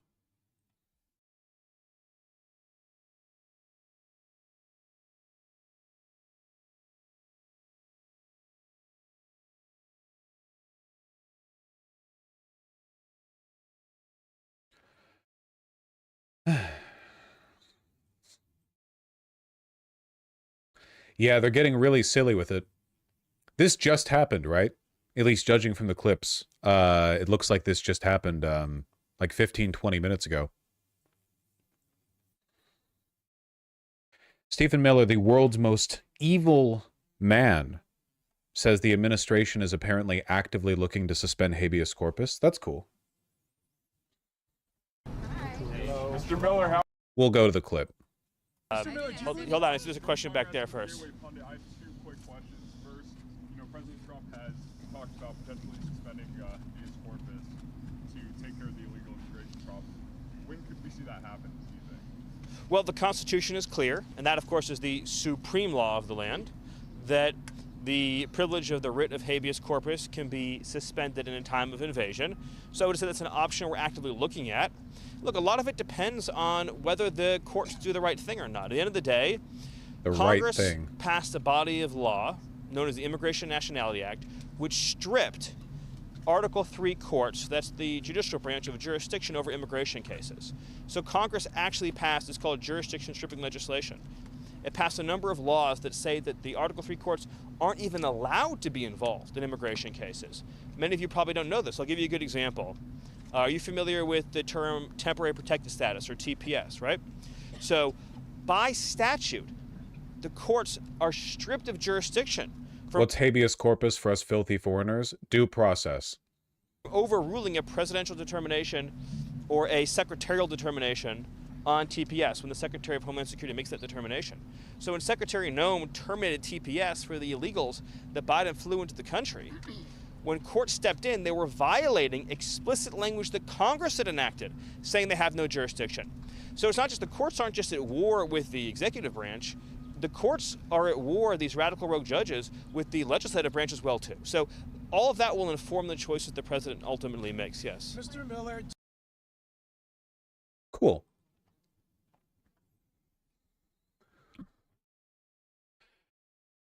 So, sorry, I guess I should do some of my job. Most of what he said there was misleading and irrelevant to the point being made. The important point there is he's saying essentially the judges will either rule in our favor with regard to our right to deport immigrants without due process, or we will just suspend due process. Now, he said that this can be done in the case of an invasion. Obviously, we are already aware of the fact that the Alien Enemies Act ostensibly gave the Trump administration the right to suspend habeas corpus for the deportation of Venezuelans, but he's talking about it with regard to all immigrants. So presumably in this case, they would be not invoking the Alien Enemies Act, but just referring to the general invasion of immigrants, by which he's referring, of course, largely to legal asylum seekers, people who overstayed their visas, et cetera, et cetera. Essentially, the judges will rule in our favor, or we will pretend that we are actually suffering an invasion. And, yeah, insane thing for an official to say so openly. The only precedent for this is Lincoln during the literal Civil War. We really do need a new constitution, man. It is insane how much it relies on interpretation.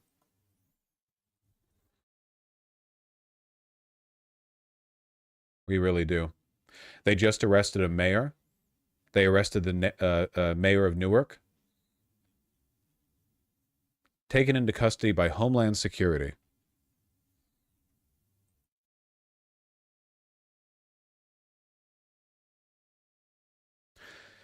Committed trespass and ignored multiple warnings from Homeland Security investigations to remove himself from the ICE detention center in Newark, New Jersey this afternoon. The Newark mayor was visiting Delaney Hall to conduct oversight after the building was turned into an ICE facility. Okay. The city of Newark is suing for more inspections, claiming ICE has not indicated how many detainees it has in the building, which can only house 1,000 people. Okay.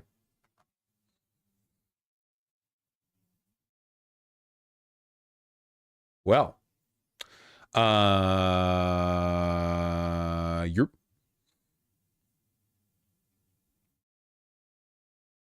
So yeah, they no doubt they arrested him because they have the place absolutely crowded with people. Remember, the real difficulty with deporting lots and lots and lots of people is not arresting them. That's the easy part. And even that's not very quick. The difficult part is removing them from the country, you know? Basically, the contention by the Trump administration is that it's essentially impossible to move the scale of people that they need to move if every single one of them gets a trial. The answer to this, of course, is tough shit. That's law for you. Even without habeas corpus, even without due process, though, it's incredibly difficult just to move that volume of people. They say there's 20 million illegals. Even if they move only 1 million, I say only as though that's a small number of people. Where do you move 1 million people to, right? Like, there's a reason why the administration is desperately trying to secure deals to move them over to Libya, Rwanda, Equatorial Guinea.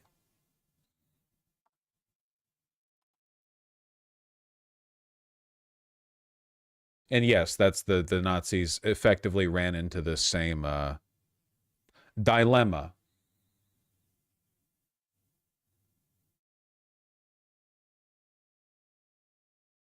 I trust you've seen this video of the neighborhood trying to stop ICE in Worcester? No, I have not. Is this video from today? What video?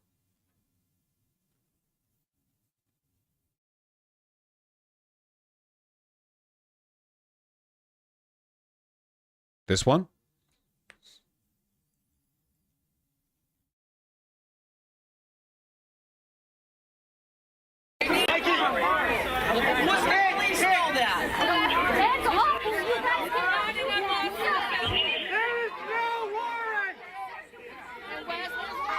Seguimos pidiéndole que nos las enseñaran y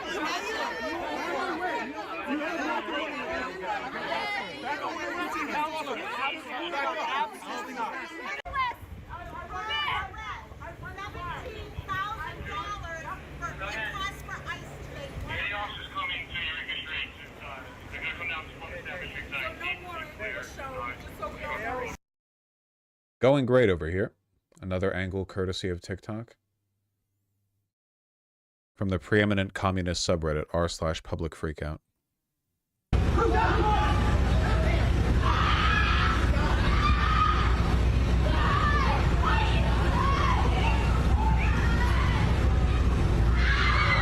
I wonder if one of the reasons why they're having difficulty deporting so many people so quickly is because ICE is huge pussies and they need to send 50 people to every single arrest.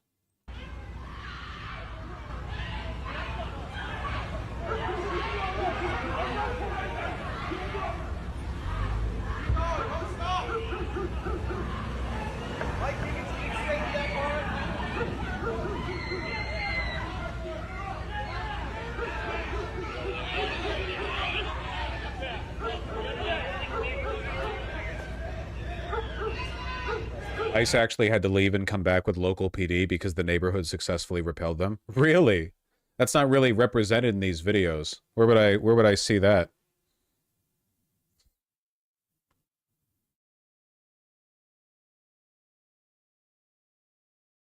Yeah, sucks the cops helped. Well, of course they did.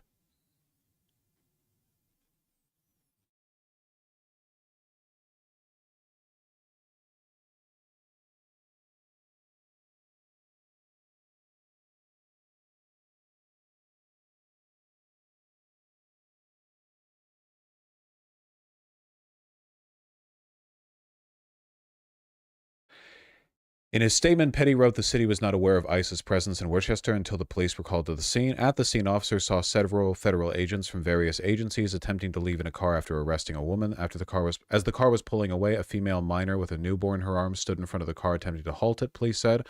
Officers told her she was endangering the baby and she needed to move. She eventually complied and gave the newborn to someone else. As the car drove off, she ran after it and kicked the passenger's side. Officers ultimately arrested her.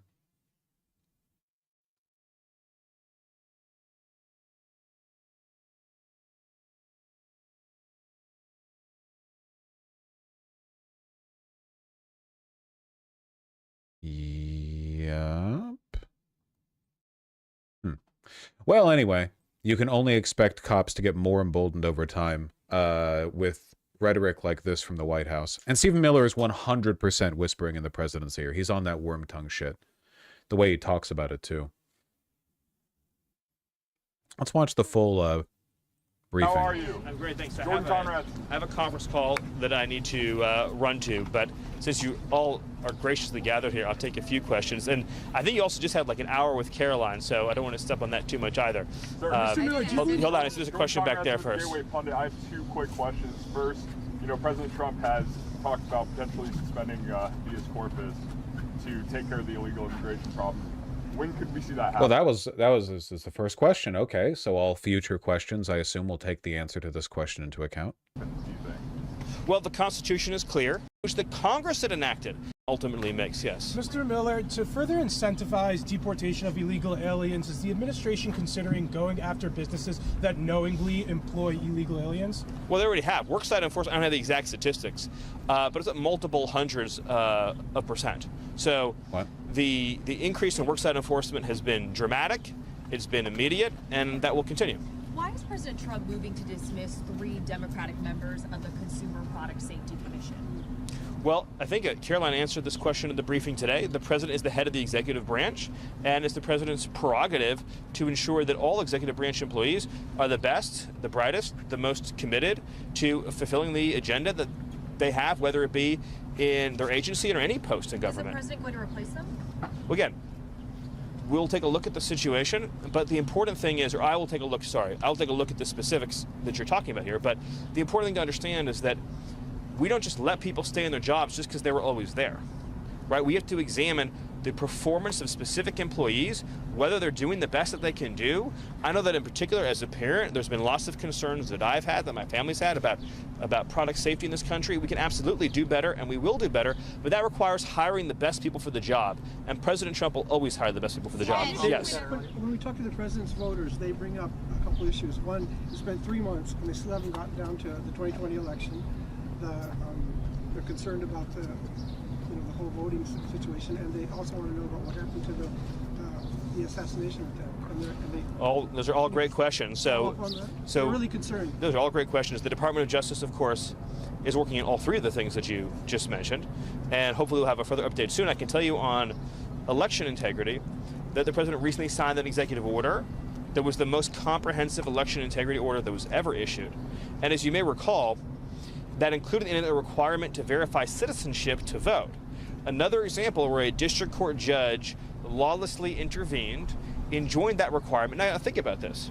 Congress passed a law, Congress passed a law making it a crime, a felony for non-citizens to vote. And yet a judge has enjoined the executive branch from enforcing and upholding that statutory requirement. So the courts, the radical rogue judges, they don't care what Congress said. They don't care about what the Constitution says. They're just imposing their own Marxist agenda on the whole country. And that's January obviously 6th, they want to follow up on January 6th. Yeah, so I mean it really bothers me that the journalists that talk to Miller don't know enough about the issues to contest him, because they could get him to choke up on his words pretty easily. He lies all the time. When he is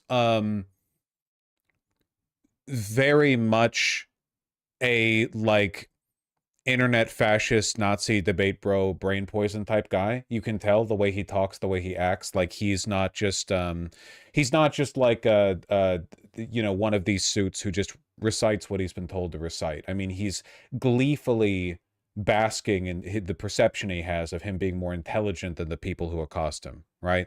But you could get him on this so easily. Wasn't there like a gaffe about a month ago where he directly called a journalist out on not knowing about a law that he was talking about, and the journalist didn't? The state of journalism in this country is pretty fucking embarrassing. Again, the Department of Justice is investigating all of the issues that you mentioned. I wish I had a fuller update for you now, but I can assure you that our Attorney General, our Deputy Attorney General, our FBI Director, now Ed Martin, at the Weaponization Working Group will all be, and of course we put up a new DC attorney, will all be diligently working on ensuring accountability and justice. Yes, back there. Question. Tom Homan used some colorful language earlier this year to describe how he would be demanding accountability from New York City Mayor Eric Adams if he didn't cooperate with ICE. is Eric Adams holding up his end of the bargain thus far? All I would say to that is this administration is going to pursue immigration enforcement and cooperation in every city. And anyone who doesn't comply with the laws and dictates of this country will face the appropriate legal consequences. That applies to Eric Adams, and that applies to every other mayor in this country. The law is the law is the law. And if obstruction, if hindering, if harboring occurs, then the full range of potential penalties applies to any federal official, or sorry, any state official or local official that's engaging in obstructionist behavior. But I would also say that when it comes to immigration enforcement, now that we have achieved the mission of sealing the border, you're going to see more and more resources and priorities put into the mass deportation program. And so on a day-to-day basis, you're going to see exponentially larger numbers of illegal aliens being arrested and removed from the interior. Can you share with us, thank you. So can you share with us where the illegal immigrants that will be deported to Angola, Rwanda, those African nations are, which condition they are, and when are you guys planning to send them back to Africa? Well, we get illegal aliens, or we did get illegal aliens during the Biden administration from 150 countries. So ICE sends planes to every country in the world. We send planes to Iraq, we send planes to Yemen, we send planes to Haiti, we send planes to Angola. I mean, ICE is sending planes all over the world all the time. Anyone who came here illegally, we're finding them and we're getting them out. Any other questions? Yes, back there. Yes. Thank you, Stephen. So it looks like we're going to see a lot of port workers and truck drivers displaced by the tariffs in the coming weeks. Does the administration have any plan for relief for those workers, sort of like what you did in the first term for agricultural workers who had some impact? Well, what I would focus on is the fact that we're actually going to begin enacting, as you've seen, a series of historic trade deals. They're going to be opening up the export market for American producers, both manufacturers, growers, ranchers, as never before. And so what's going to begin happening now, because the president... It's so telling that he's like the only member of the cabinet that doesn't try to answer with banal nothings, right? All of them, even relatively intelligent people like Scott Bessent, when they're asked questions, if it's out of their field or if they don't really, for political reasons, want to provide a clear answer, they'll kind of hem and haw about it. But Miller always wants... I don't know if it's necessarily a political strategy. It might just be his personal disposition to appear smarter than the people asking him questions. He's a weak point. This is why Trump gets the interviews and he doesn't, okay? A knowledgeable interviewer could get him to crash the fuck out, as they have before, by the way. As they have before. His leadership on tariffs is markets that have historically been closed. So obviously India, Japan, South Korea, the UK are now going to be open to American exports and American production. I would also just note that if you look at the statistics, about 90,000 factories in the United States closed since NAFTA was signed, which is, I mean, almost unimaginable figure. The media never cared about those workers and their factories who were destroyed. And we can all visit the towns now, and we know, of course, the heartbreaking stories, the fentanyl addiction, the breakup of traditional families, the disintegration of whole communities. That was the catastrophe that occurred that President Trump is reversing by finally standing up for the American worker. Yes? With regards to the refugees that are being brought back from South Africa. Yeah, that's a really exciting news story, isn't it? The rationale behind it, when refugees have not been taken back from other countries, why is the U.S. taking refugees from South Africa? Well, because what's happening in South Africa fits the textbook definition of why the refugee program was created. This is persecution based on a protected characteristic, in this case, race. So this is race. In case you didn't hear it properly, right after his spiel about how he's going to gleefully remove all the illegal aliens from the country, he's now talking about how the refugee program exists to protect white South Africans from the genocidal violence they're facing down there in South Africa. Based persecution. The refugee program is not intended as a solution for global poverty, and historically it has been used that way. Wherever there's global poverty or wherever there's dysfunctional governments, then the U.S. refugee program comes in, swoops people up, relocates them to America, and you have multi-generational problems. You even into the second and third generation, you have endemic poverty, you have crime issues, you have integration issues. The U.S. refugee program in America has been a catastrophic failure. I mean, if you look, for example, at the Twin Cities area, I mean, just in terms of markers of educational outcomes, in terms of public safety, in terms of welfare use, I mean, it's been a complete public policy failure. And so this is an Do you hear what he's saying?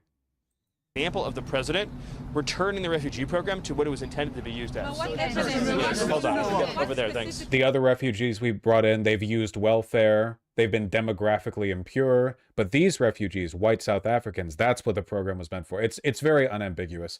There are a lot of people who I've called fascist in the administration. Correctly, they are fascist. Miller is one of the only ideological fascists.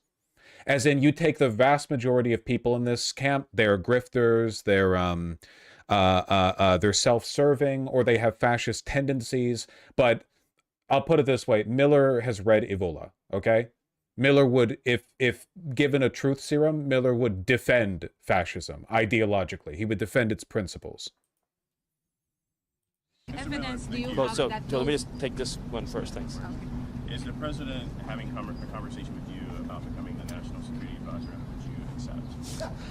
I'm very thrilled with the job that I currently have, and my focus right now is on supporting Secretary Rubio. Marco and I have become very close friends, well, I mean, especially over the last 100 days, but even before then. And I could not be more excited to work with Marco, who is truly one of the all-stars of this government, both in his role as Secretary of State and in his role as National Security Advisor. And I think the whole country is going to continue to see just how incredible Marco is. Yes. What specific evidence the United States have that those South Africans have been severely persecuted? Well, but that they need help it's from state policy. There's land expropriation. There's a whole series of government laws and policies that specifically target white farmers and the white population in South Africa. That's well documented on video. And of course, you even see government leaders chanting racial epithets and espousing racial violence. So it's all very well documented. Remember what I said, internet Nazi? Again, his talking points are 100% derived from, like, culture war racist discourse. Like, you can tell the difference between a person whose racism comes from 4chan and a person whose racism comes from, like, the country club. You know? It's very obvious where it comes from with him. Yes. On Ukraine, are you in a position to confirm, either kill or keep alive, the reports that you have been asking Ukraine, war-torn country, to accept some of the illegal immigrants, and why? I've never heard that before.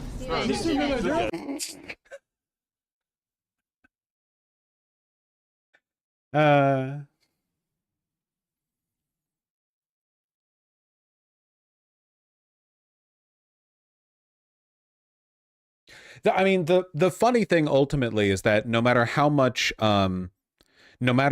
power and influence Stephen Miller may have, he will never actually get what he wants, because the amount of cultural influence you would need to exert to regress America back to like essentially a white ethno state, at least ideologically like a white ethno state, you know, like that's an aligned goal, that's a policy, that's a principle.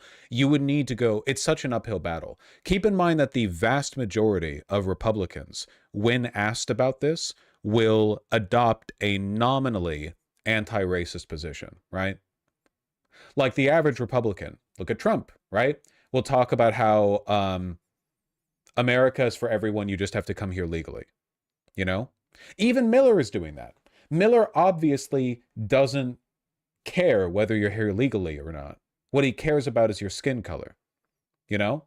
But he still has to phrase his arguments through the disingenuous veil of legality. America will never become a white ethno state, but you get a lot closer to it by adopting and embracing what you're actually arguing for. He's never going to come even close to achieving what he wants. If anything, he's going to wind up tension for a blowback. You understand what I'm talking about?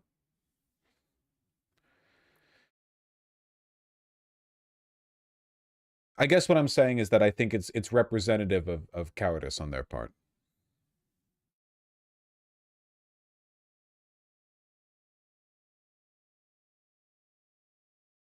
What's insane is that this guy's also Jewish. Have you heard Kanye's recent album? There's basically no relationship between white supremacy and your history anymore.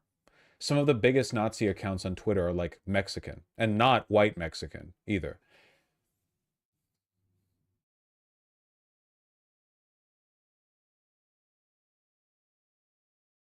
There was a really funny screenshot I saw a few weeks ago of a guy who had like a Rommel profile picture posting like neo-Nazi propaganda, and somebody was like, dude, aren't you like from, I think it was like from Nigeria? And the guy was like, yeah. It was like, well, then why are you posting this? You know they'd hate you, right? And he'd be like, no, I'm one of the good ones. And then he'd be like, no, you're not one of the good, you can't be one of the good ones. There is no one of the good ones in this framework that you're developing here. I don't know. I genuinely think that if we could do like a China-esque Great Firewall, if we could wall out the Philippines, Indonesia, Latin America, India, and Russia, I think the amount of white supremacy on the online would probably drop by like 90%.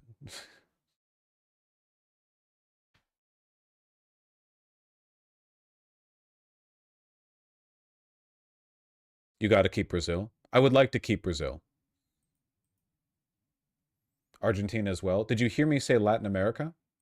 Hold on. Yes. President Yes. foreshadowed that he was going to be making a very big announcement yesterday, today, maybe Monday.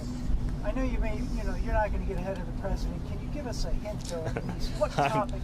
No, I'm not going to get ahead of the president. Yes. Did you have a question? Yeah. Will you be involved with the meetings with Mayor Adams today, and what do you plan to discuss? I'm not involved in those meetings. No. Do you have a question? Yes. So the current governor of California has been extremely rude to President Trump and his entire administration. What is the status of their litigation on the tariff issues and all the issues? I don't have an update on that. Sorry. There's over. Yes. Yes. Yep. Oh, that reporter wanted like you know, a little accolade for that one. She didn't get it. That's very sad. Of the South African refugees, how many are coming and when will they arrive? Well, we just have the first flight is scheduled, I believe, for early next week. But that's just. Where in the U.S. are they going? Well, I don't have an exact update for you on that yet. I don't want to confirm any news reports, but that's just the beginning of what's going to be a much larger scale relocation effort. And so those numbers are going to increase obviously as time goes on. It takes a little while to set up the systems and processes and procedures to begin a new refugee flow, but we expect that the pace will increase. It'll increase at a healthy pace as time goes on. Yes, back there. How many on the first flight? Not right now. Yep, back there. Commented on the Tufts University student that was that the federal judge of Vermont ordered the immediate release of Tufts University students held by immigration authorities. Any reaction? Yeah, my reaction is, again, there's a judicial coup in this country. The foreigners in this country do not have a right to stay in this country if they support designated terrorist organizations like Hamas. Hamas is a designated terrorist organization. The Secretary of State has the absolute authority under statute, which again is not judicially reviewable, to revoke an immigration benefit or visa and then to pursue a deportation to the Department of Homeland Security. We cannot individually litigate in court every single visa that we want to revoke. This is a plenary authority of the executive branch. And I would just say that, look at what this really comes down to is this. The American people voted for President Trump in large part to seal the border, deport the illegals. You always go back to the public mandate in lieu of an argument. He cut himself off in the middle there because he was essentially explaining why no one should ever immigrate to the United States ever again.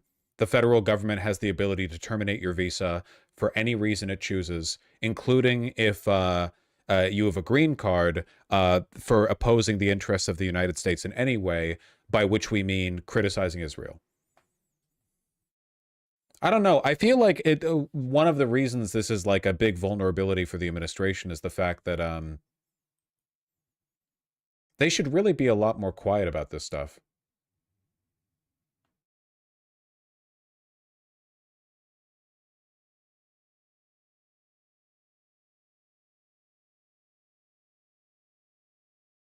It's genuinely terrifying that if it wasn't for this administration leaking everything, the Libya news breaking out wouldn't have happened and the first batch of deportees would have been shipped out already. Yeah, I don't think any of this stuff is going to work at scale. I'm not trying to come across as like naive or downplay the severity of it, but I genuinely don't think this administration is competent enough to pull off mass deportations, which are difficult in the best of times. And these are not the best of times, you know? Even if you have a competent administration, logistically, it's just difficult to handle. Migrants believed to be destined for Libya sat in a bus for hours, then abruptly returned to detention facility. Keep in mind that both governments of Libya denied wanting to accept prisoners. I don't see why they would do that unless they actually didn't want them. How does Libya benefit from having to take care of American prisoners? Everyone knows that these prisoners are a hot bed, right? Like they're a hot potato. That's the reason why they're not sending everyone down to Bukele.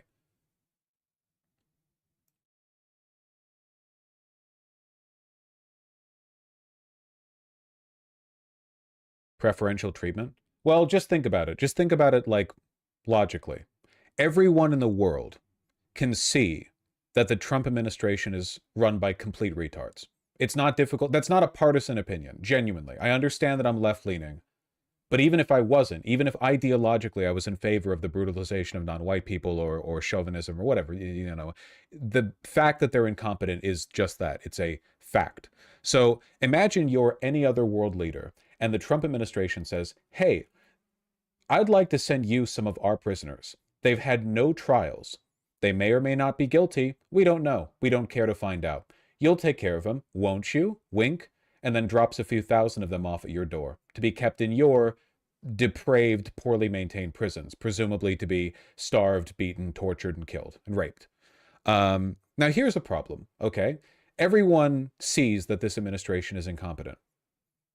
What happens when the next one takes over?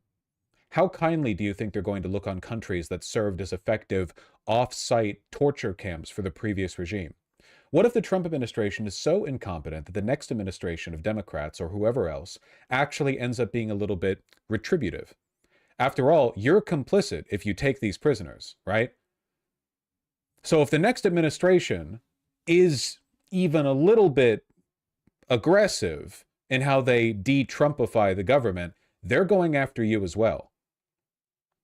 They're making you a target. So none of these fucking countries won. When the news dropped that the Trump administration was looking at a bunch of, I apologize, shithole countries to drop our prisoners off on, Equatorial Guinea, again, Rwanda, Libya. When they heard that, they said no. They don't want that heat. Bukele was uncomfortable with the fact that Trump was sending him non-convicted criminals for this exact reason. Bukele's like 35. You know? He's going to be around, presumably, for a while. He still wants to run El Salvador in a while. You know? So if he's 35 now, how old is he going to be when the next regime takes over? 40? When he's 40, what does he want? A fruitful relationship with the next government? Or to be immediately saddled with accusations that he collaborated in hosting, you know, untried Americans that were deported without trial? No. No. You get me, right? I know I'm overselling the point here. I'm just trying to explain, like, I don't think they're going to be able to find places for these deportees. There are two ways to get rid of a large number of people, right? They say they want to get rid of 20 million. That kind of removal has never happened before. Not in this way. Let's say they only want to get rid of 2 million over the course of the administration. 2 million people. Do you dump them all? They're not all one ethnicity, right? It's not like you're just moving a bunch of Mexicans back to Mexico. You're talking about people from all over the world. So if you just move them as a group, they're not going to speak the language of the country you move them to. A lot of them won't, at least. Logistically, how do you manage that? You fly out everyone to everywhere? Well, a lot of these countries aren't going to play ball because, again, you're not holding trials. So what do? You do one of two things. You build a camp for them domestically and or kill them, or you shove them into a country that can't say no. I think they're trying to treat Libya that way, but the problem is that Libya can still say no. You think Libya is going to let 100,000 flights come in from America just unchallenged? They're going to land, drop prisoners off, land, drop prisoners. They're just going to let that happen? No. It's ridiculous. It's an unsolvable problem. The only way they could solve this would be with the liquidation of the population they want to deport, which they can't do. Too much smoke. Where there's smoke, there's fire. They can't do it. The American prison system and the, ICE might be able to eliminate some, but only a small percentage. And they need trials, or at the very least investigations, to find out who they can get rid of. Because there is, as it turns out, a pretty big difference between the Department of Homeland Security disappearing people who don't speak English, who aren't allowed to be here legally, and have no ties in this country, who illegally immigrated here from like Venezuela or whatever, versus what happens when you start getting like German exchange students over. What about people who overstayed their visa after coming over from the Netherlands and didn't renew it because they didn't want to deal with the government, and now they've been caught up and they haven't had a trial? You get me, right?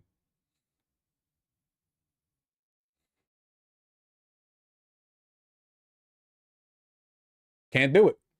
It's not possible. He'll never get what he wants. Miller, I mean. Not Trump. I don't think Trump really is supervising much of this. Miller's probably having the DHS send him videos of, like, immigrant mothers crying in their cells.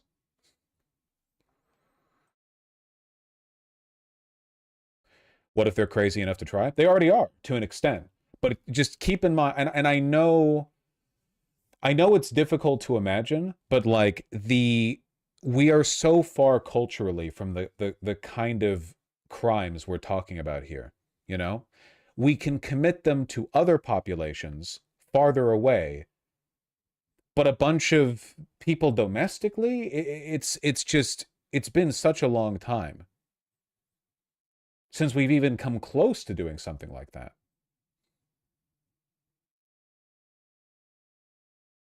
I don't think it's possible.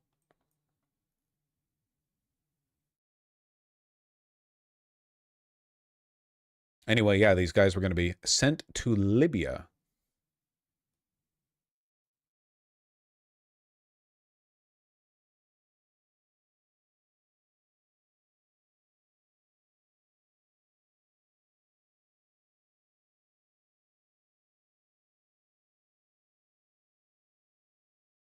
The Libyan Ministry of Foreign Affairs and International Cooperation said in a statement that it, quote, categorically denies any agreement or coordination with U.S. authorities regarding the deportation of migrants to Libya.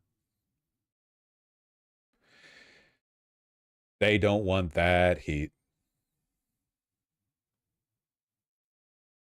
Could the Dems criminally convict Bukele / other complicit leaders in international court for working with the Trump administration? I can't say what the Democrats as they exist now would do. I can say that if Hillary Clinton were Secretary of State and in 1998 she was still picking up the pieces after a Trump regime, I think a lot of those world leaders would mysteriously disappear. If the Democrats were truly regime pilled the way they used to be, and I'm not joking, by the way, I mean that. If in between Bill Clinton's first and second term, Trump had his 2 terms. Just math it out in your head. I don't fucking care. And then in like the late 90s or early 2000s, we were picking up the pieces from that. The Democrats, or at the very least the Clintons, I think they would have, I think they would have. You get me, right? Nowadays, I don't know. But would they deserve it? I say, if he's doing fascist shit domestically and you're complicit in assisting him internationally, consider it a kindness that, unlike the Trump regime, those foreign leaders would be getting a trial despite their non-citizen status.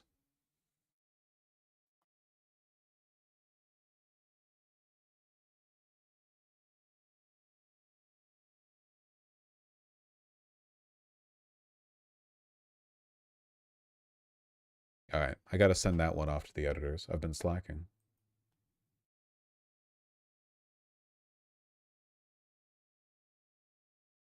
I misspelled habeas corpus in the OBS chapter name. It's over for me.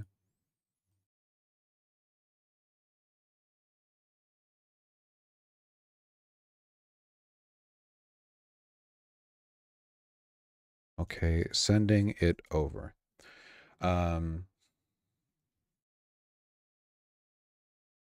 What's a good title name? Title name. What the hell am I saying?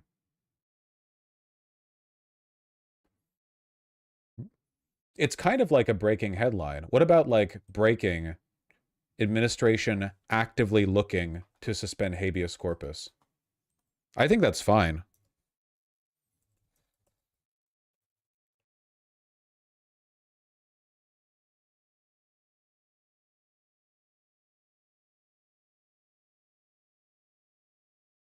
Oh, fuck.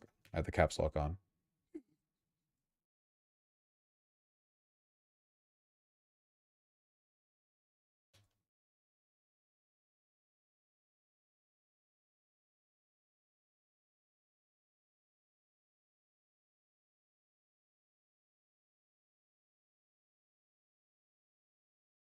Who made habeas corpus so hard to spell?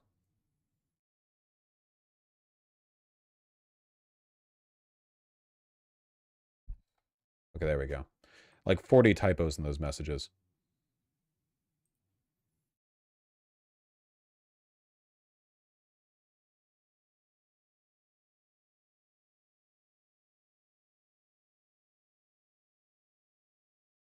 All right, Joe Biden. Joe Biden, Joe Biden, Joe Biden.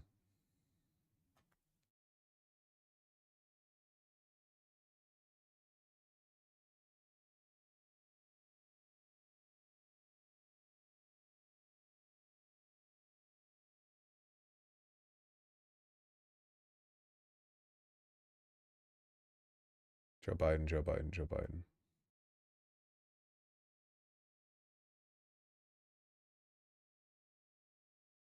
Let him sleep, please. Nah.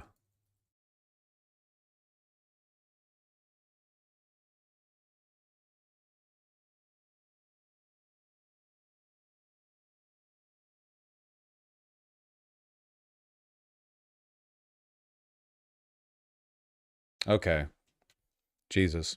I'm sorry, I thought he did an interview. I didn't realize he also appeared on The View the next day. The next day. Look, the only thing that I know, and that's very impressive for him, you know? The only thing that I know about this interview, or maybe from the View appearance, honestly, I don't know which one it's from, is that Joe Biden said that he would have won against Trump, even though Kamala Harris didn't. Give me a bit. So, Mr. President, we just marked last week Trump's 100th day in office. And for some of us, it's felt like 100 years. Maybe you could be the next. I actually don't think I can watch this. That just made me really angry. Here, you know what? I'll settle for the clip in The View. After that, we'll just do the interview. I'm not watching that. Mr. President, since you left office, there have been a number of books that have come out, deeply sourced from Democratic sources, that claim in your final year there was a dramatic decline in your cognitive abilities. In the final year of your presidency, what is your response to these allegations, or are these sources wrong? They are wrong. There's nothing to sustain that, number one. Number two, you know, think of what we're left with. We're left with a circumstance where we had an insurrection when I started. Not since the Civil War. We had a circumstance where we were in a position that the pandemic, because of the incompetence of the last outfit, end up over 1 million people dying, 1 million people dying. And we're also in a situation where we found ourselves unable to deal with a lot of just basic issues, and which I won't go into in interest of time. And so we went to work. He's beating the allegations. And you know, one of the things that I'm well, and Alyssa, you know what? Jesus Christ. One of the things I think is that Fuck you for rescuing him, by the way. the people who wrote those books were not in the White House with us. Yes, they were. They were. There were like tons of aides, people who visited the White House constantly because they were meant to speak with Joe Biden but couldn't. What? I'm not watching the View bit. Give me the interview. I can't watch the View bit. In this, the week we remember those who died in World War II. No, I don't actually. I wasn't there. I'm sorry. I respect what they did though.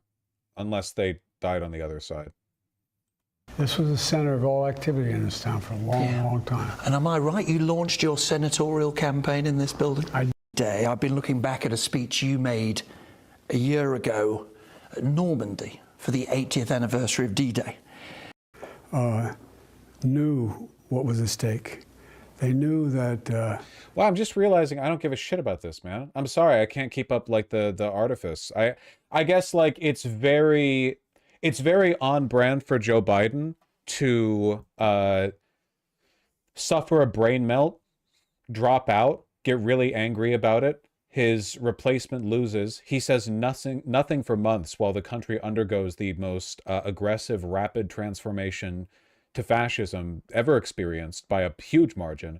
He says nothing. This whole time he's just dead silent. And then he comes back to wax eloquent about bullshit he wasn't there for and did nothing about. Just look up clips. Can I just put the clip of him saying that he would have won when Kamala Harris didn't in the bag, please? Like, unironically, I can't handle this shit, man. It's the rot. It's everything that was wrong with him to begin with.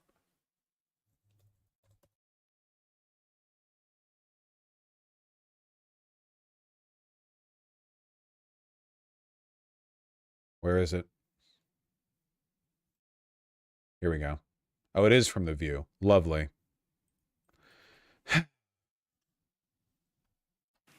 But then election night came, and it was like 2016 all over again. Yeah. So why do you think the vice president lost, and were you surprised? I wasn't surprised, not because I didn't think the vice president was the most qualified person to be president. She is. She's qualified to be president of the United States of America. Right. But I was surprised. I wasn't surprised because they went the route of the sexist route, the whole route. I mean, this is a woman, she's this, she's that. I mean, it really, I've never seen quite as successful and a consistent campaign undercutting the notion that a woman couldn't lead the country and a woman of mixed race. Yeah. And they played that to a fairly well. In addition to that, one of the things happened, if you notice, and I'm going to be shorter, okay? I promise. Okay. She said, "Don't be Joe Biden. Be short." I said that to him. Anyway, make a long story short, all kidding aside, think about it. Liberal democracies all across America, all across the world lost last time. Yeah. All across America. I hope Trump destroys the Democratic Party. Yep, it'll be the best thing he's ever done if he succeeds in doing so, but we're not quite there yet. All of the worst elements of the Democratic Party are still there, and they're just waiting for the opportunity to rear their heads, you know? They want to come back and say, hey, we'll be competent managers of capital. We'll be, you know, adequate technocratic facilitators of government power. We'll undo 10% of what Trump has done and marginally improve things, you know, relative to how they might have been otherwise. Like, don't worry, the general decline will continue, but we'll have some means-tested programs. We won't fundamentally change anything, and we'll continue to blame all of this on Trump, even though he's clearly just as water-brained as Joe Biden is, and it was obviously the entire administration who was complicit to the behavior. I think we underestimate the phenomenal negative impact that COVID had and the pandemic had on people, on attitudes, on optimism, on a whole range of things. So I was very disappointed, and but I wasn't surprised. And the only thing that surprised me is the excess to which they've gone in some of the attacks they've made. Yeah. Well, when was the last time you spoke with the vice president, and has she talked to you about what she wants to do next? Sought any advice? Maybe governor? Yesterday, I talk to her frequently. We stay in touch. Isn't it confirmed that Kamala Harris is going to be running for governor? I saw somebody post a screenshot of a bunch of recently grabbed domain names. Harris governor, or Kamala CA governor, California governor, Kamala, like that sort of thing, you know, like 500. I would prefer her run for governor to her running for the presidency, you know?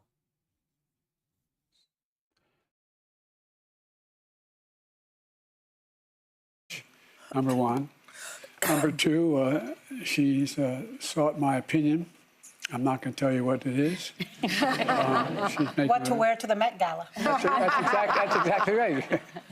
No, but all kidding aside, she's got a difficult decision to make about what she's going to do. Yeah. I hope she stays fully engaged. I think she's first rate. But we have a lot of really good candidates as well. So Her fit was so sauceless, SMH. It really was. Kamala's fit was terrible. I'm optimistic. I'm not pessimistic about the future. They're going to learn nothing, man. I mean, it is The View, to be fair. You don't really come here for, like, groundbreaking political analysis, but yeah. I don't know.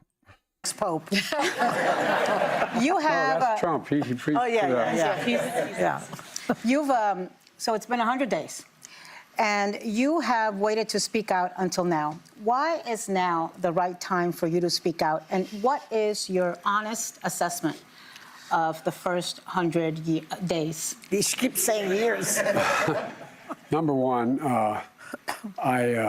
talking to former presidents of both parties is just a tradition. You just let the new guy come and have you get off the ground without going after him. Number one. Number two, I think he has done, quite frankly, a very poor job in the interest of the United States of America. I think the way he's dealing... I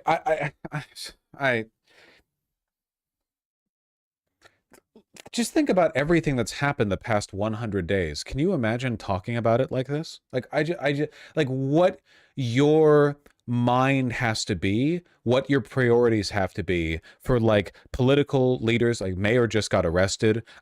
Miller bragging about mass deportations of brown people, like sneering at them. Like, the idea that you can look at all this and speak this way, it's actually, and I'll be honest, and pardon me if I'm doing a little bit of a red-brown bit here, but I think behavior like this is more sociopathic than the median Republican. I think it's actually, and I mean this, more human to be consumed by hatred and spite than it is to look down the face of what this country is experiencing and still manage to come across this tepid.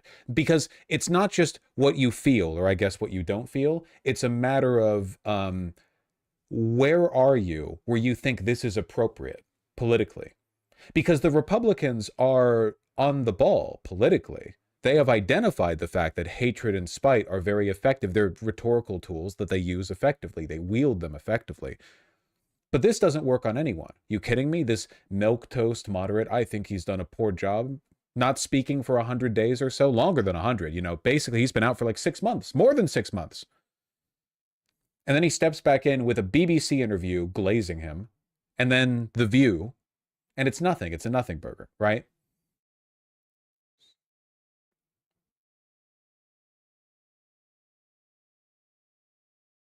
I really do think it's more human to be hateful than this.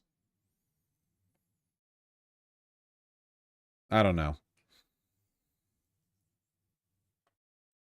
I know you don't want to talk about foreign policy. I'll just be a second. I think, you know, the greatest alliance in the history of the world is with NATO. Not a joke. Yeah. And he's blown it up. I was able to expand it. We moved it and made up for it. But I'm worried that the impact will be long-term and negative, even if we win again and put it back together again. I think that he has demonstrated to the rest of the world that, I mean, the idea that he has a relationship with Putin the way he does. I've known Putin for over 45 years. The man's not, he's a dictator. I could go on, and then domestically, I don't understand, why is he going after people's health care and Social Security? Why is he doing that? Jesus, man. It's consultancy. He's talking to consultants. He's not observing the news. This is not what he would be talking about if he was getting his information on the administration through just like any news source. Any news source.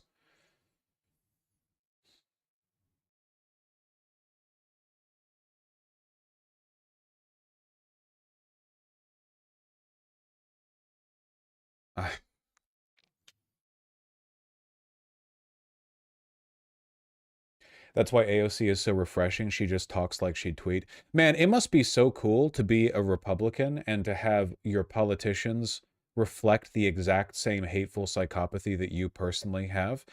The Democrats don't act at all like their constituents. The average Democrat voter right now wants to be tied to a rocket and fired at the White House. The average voter for the Democratic Party right now is frothing at the mouth. Seriously, like, you've noticed this, right? Do any of you have like liberal friends and family? Are they being chill right now? No, they're the fucking not at all. They're furious. It's just Democratic politicians that are like this, you know?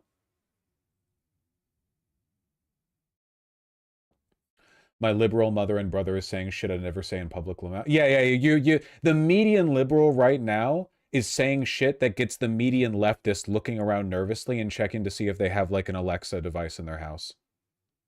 Unironically, the median liberals saying shit that's got you thinking, man, phones are always recording, right? And then you look at their politicians and they're like this. You know? So, I mean, the disconnect has never been greater. There's a reason why the Democratic congressional approval rating is so low.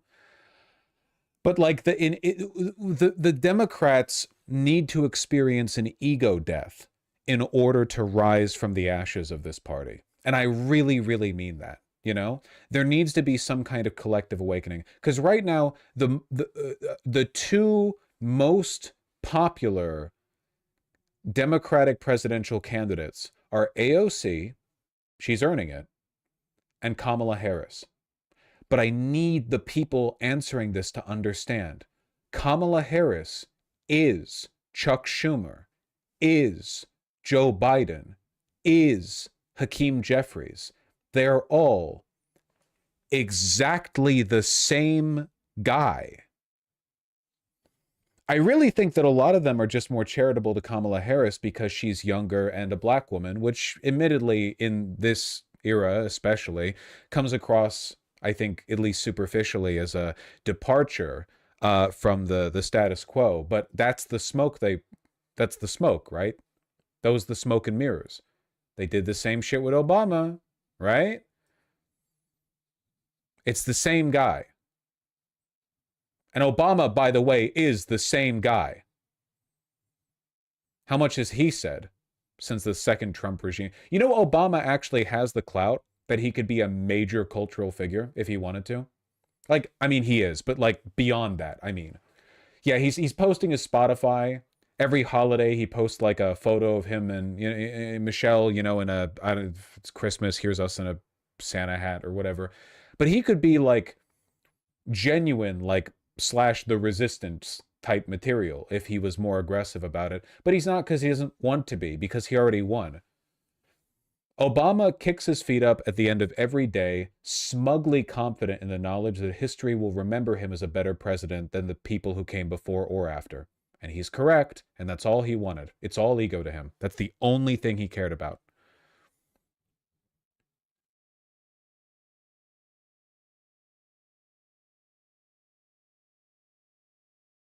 Speaking of ego, like fucking Joe Biden. No daylight, kid. What possible reason is that? How is he saving money? People paid to get into these programs. Yeah. You know, I mean, I just find to it... be mean, just to be cruel? Well, all kidding aside, I don't quite get the anyway, I can be short. I can be short. Well, no, you're criticizing Trump. You can go on. Go ahead, Joy. Yeah. So I've noticed that Trump can't stop talking about it. He's obsessed with you. As of late April, he had mentioned... I like how boomer libs still think this does anything. Like they're being led into the camps. They're being put on train cars, and they're like, bro, he's so upset. Did you know that Trump is like petty and vindictive and mocks people even when they're no longer like around? Wow, that's crazy. What a unique observation. Really? You and your family and your administration at least 580 times. A day. We're talking shrink land now, because, you know, when you're obsessed with somebody, you have to look in yourself and say, what is going on here? And at his Trump's cabinet meeting last week, your name was invoked 52 times, and he blamed you for the economic mess that his tariffs are causing. Why is he so fixated on you and blaming you for everything? I'm confused why you would expect incisive political analysis from The View, because The View isn't a neutral organization, right? The View is a wing of the Democratic Party. But unfortunately, unlike something like Fox News or Fox 5 or whatever, where they have a panel that exists to elevate the Republicans, they're good at it. The View drags you down by subjecting you to a astroturfed version of the same consultancy bias that they get in their boardroom meetings, right? I beat him. That's great.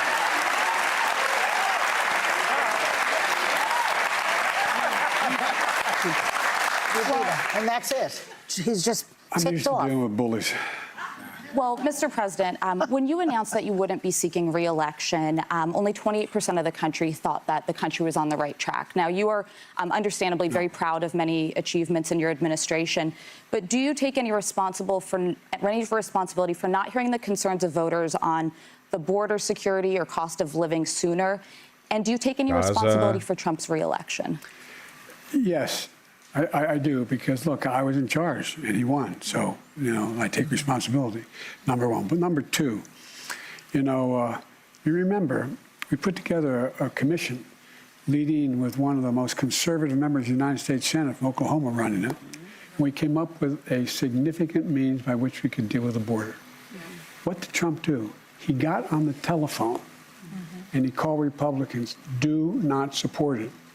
It's legal. This almost feels like it exists exclusively to be run on repeat on Fox News for the next 4 years so conservatives can froth at the mouth over it. When I looked up Joe Biden, The View on YouTube, I think the third result was from,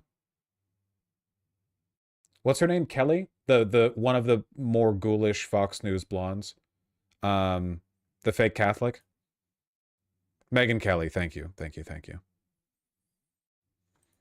It'll work. It'll make Biden look good. Don't do it. And they backed off. They backed off. Can't someone be impeached for something like that? Well, secondly... Jesus Christ. It's important to go over stuff like this because we need to know, we need to internalize the fact that, like, the real work that we need to do is bringing people who watch The View over to hating The View. Because the average Republican right now is not that susceptible to reality in general. You know, they're not in a place where they can be swayed very easily. But a well-organized Democratic Party has the ability to sweep the country soon. Even if the Republicans start arresting people and imposing limitations on voting and so on and so forth, which they will, and they already have been, even with all of that, the Democrats still have the potential to sweep. But we get to decide, or at least we get to have influence over it, right? Will the Democratic Party of the future be somewhat well-organized and susceptible to the interests of the population? Will they be well-informed? Or will they be this consultant-brained nonsense? And I just think it's important to hate them. You know? We have to hate them so much.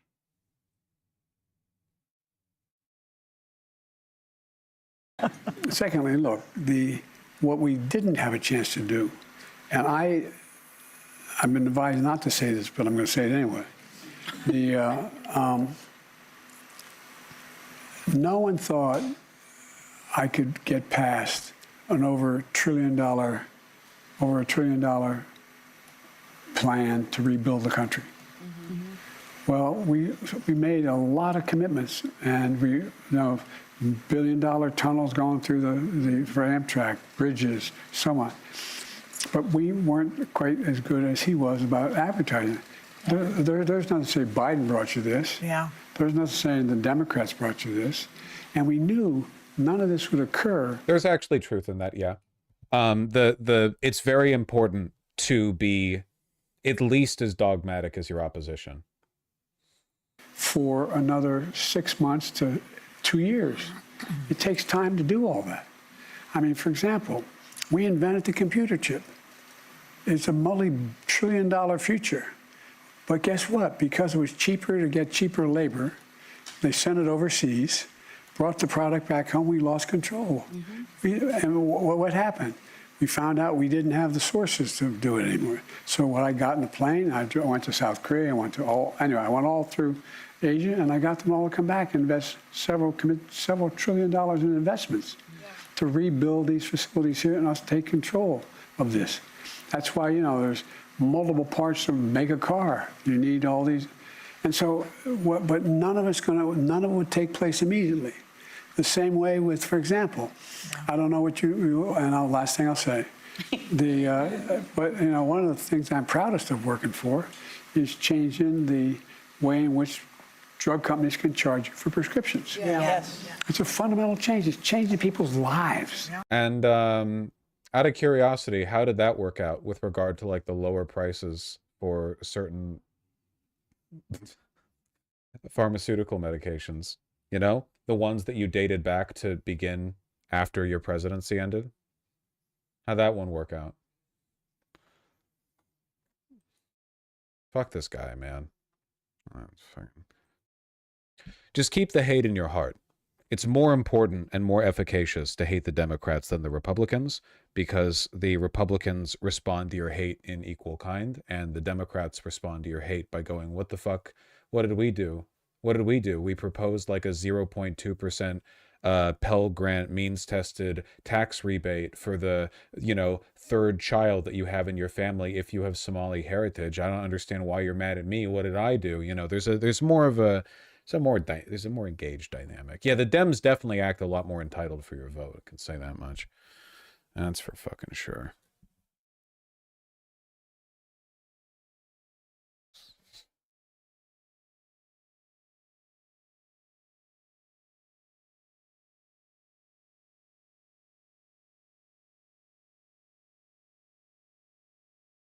I totally forgot to send the fucking VOD over to my editors.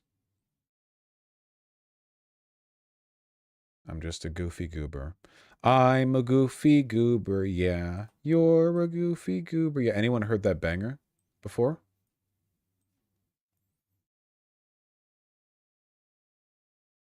A hit indie song?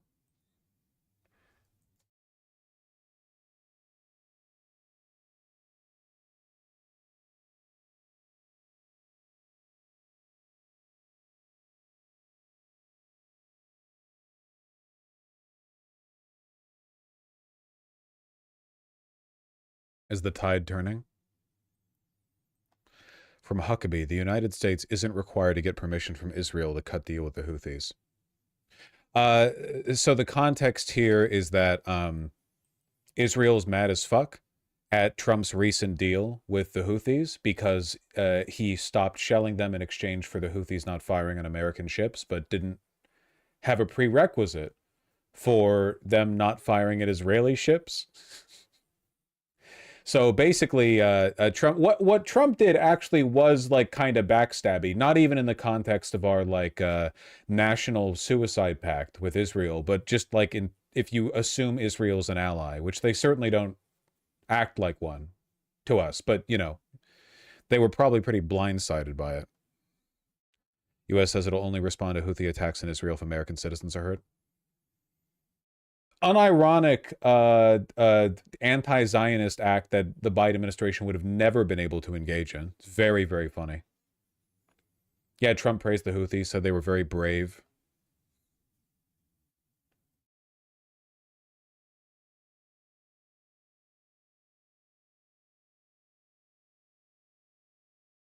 His comments followed President Donald Trump's surprise announcement on Tuesday of a bilateral ceasefire agreement between the Iran-backed Houthis in Yemen and the U.S., after which the rebel group vowed to continue its attacks on Israel.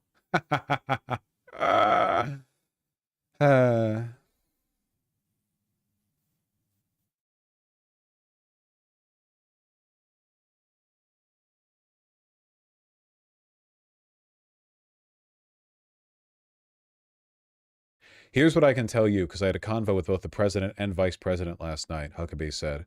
He added, there's 700 100,000 Americans living in Israel. If the Houthis want to continue doing things to Israel and they hurt an American, and then it becomes our business. That's really funny. Haaretz also writes that Netanyahu is super nervous and the honeymoon has ended. That it would be so fucking funny if Trump ended up cutting ties with Israel because of his general belligerency towards foreign countries and our previous allies. Like, it has nothing to do with his ideological aversion to Zionism or adherence to Zionism. He just doesn't care. He doesn't really care about Palestinians being killed. It has nothing to do with morals. He's just belligerent in general. How funny would that be? After Netanyahu so clearly wanted Trump to win, Biden was the best ally he could have possibly asked for.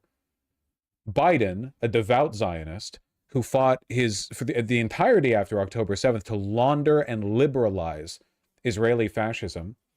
Chuck Schumer, Senate Majority Leader, said his job was to keep the left pro-Israel. They looked at that and they wanted more, because fascists are greedy motherfuckers. And now they got this.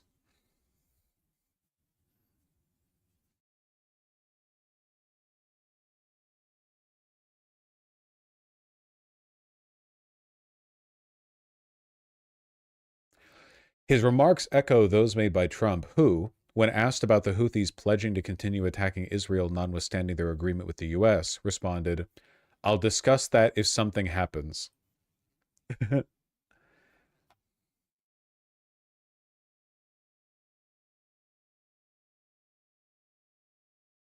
That's fucking funny.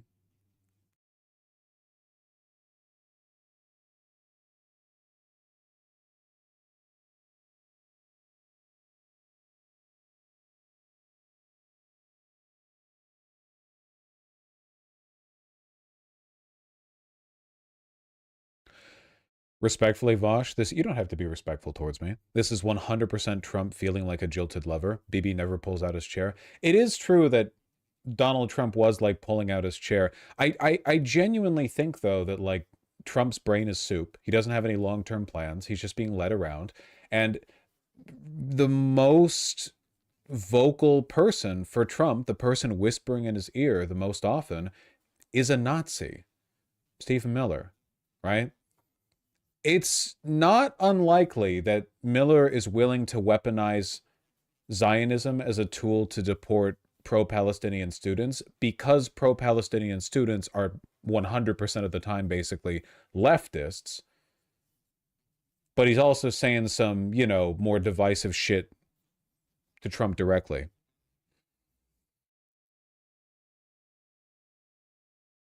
Is Stephen Miller not pro-Israel? Like a lot of Nazis, I think that his position on Israel shifts in line with what's most convenient for him at the moment.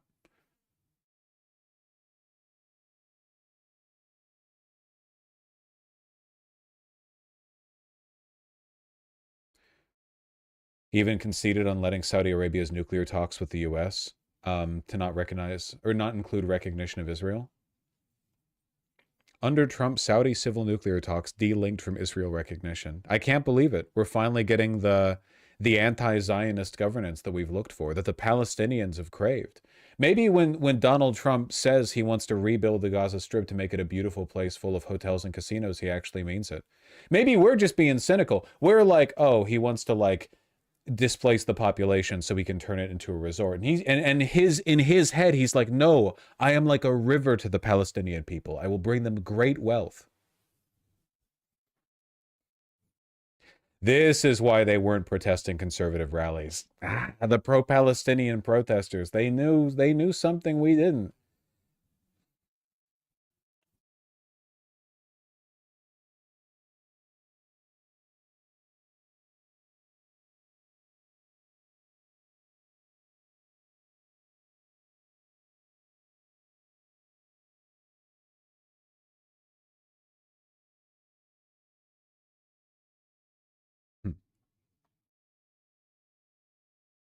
I guess there's been a big turnaround in general. Conservative MP Mark Pritchard said he got it wrong about Israel. Was this? Pretty much at all costs, I have supported Israel. Come on. Quite frankly. But today, I want to say that I got it wrong. And I condemn Israel for what it is doing to the Palestinian people in Gaza and indeed in the West Bank. And I'd like to withdraw my support right now for the actions of Israel, what they are doing right now in Gaza. Of course the hostages should be released. Of course that Israel has the right to exist. Of course the Israeli people, the Jewish people should have the right to live in peace, but so do the Palestinian people. And I've said it before and I'll say it again, that the life of a Palestinian child is as precious as the life of a Jewish child. So brave admitting it right when it doesn't matter. No, I wonder if people see the writing on the wall with Israel and with Netanyahu to an extent. Keep in mind that over the past few months, a lot of things have happened that really don't benefit Israel. The big one being the fact that Trump removed Mike Waltz because Mike Waltz was colluding with Netanyahu to secure the right to strike Iranian nuclear facilities, and Trump wanted a peaceful resolution to that before defaulting to war. Which, keep in mind, the only reason Israel exists in the way that it does is because we treat them like a military base against the rest of the Middle East. Mostly Iran, because Iran is nuclear capable. Not currently, but like capable, you know? So if we find ways to resolve that problem with Iran that that don't involve Israel, you know, they become more of a liability.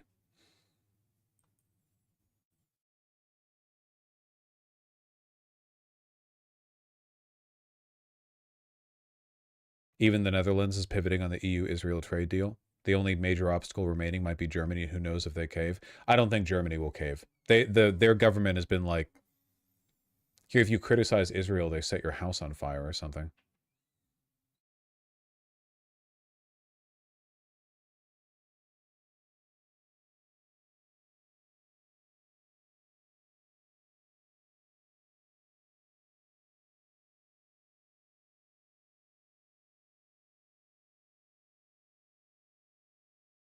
I don't know. We're getting outflanked again.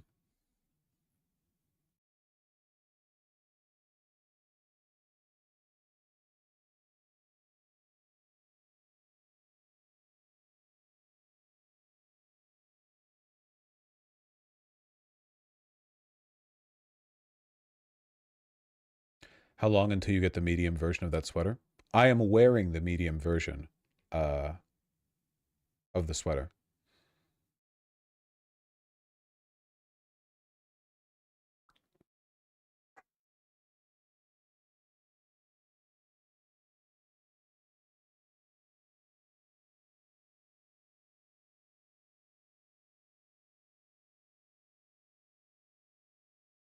What am I looking at? That is denim sweater. No, it's just cotton.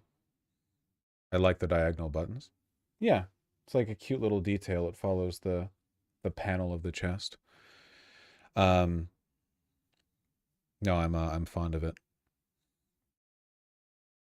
You have to use the buttons or you wouldn't be able to fit your head. Denim sweater, is this real? No, it's not.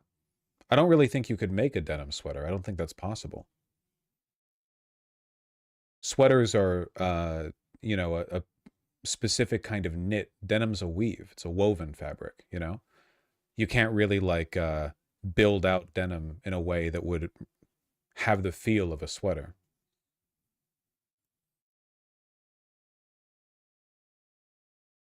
Sweaters supposed to be stretchy? Well, yeah, they're a knit, like a t-shirt.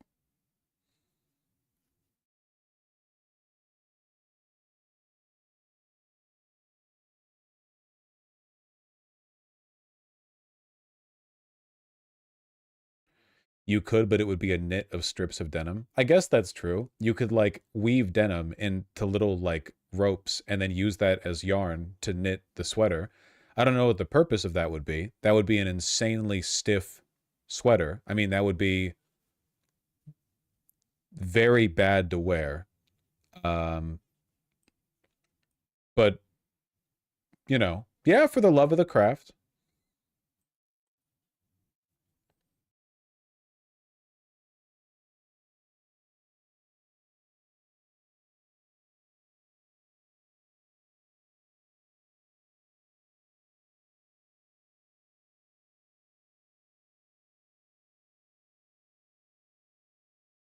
Yes. Insanely stiff. You have to break it in a little bit. Yes, guys, I'm familiar. Like 50 people have gotten muted sending me a link to this because I've already seen it. But it is an ongoing situation. So ICE has commandeered a facility in Newark, which it's using to temporarily house migrants. I guess the allegation is that they are exceeding the maximum 1,000 resident limit of that facility and that there are structural problems with it. To investigate these allegations, the mayor went to check out the facility and has been arrested by Homeland Security for doing so, under being accused of trespassing. Newark Mayor Russ Baraka was arrested Friday at a federal immigration detention center where he's been protesting its opening this week, a federal prosecutor said. Elena Haba, interim U.S. attorney for New Jersey, said on the social platform Twitter that Baraka committed trespass and ignored warnings from Homeland Security personnel to leave Delaney Hall, a detention facility run by private prison operator GEO Group. Wow, it's just like the most evil thing you could imagine. Yeah, commandeered federal migrant detention facility run by a private prison operator. It's fantastic, really.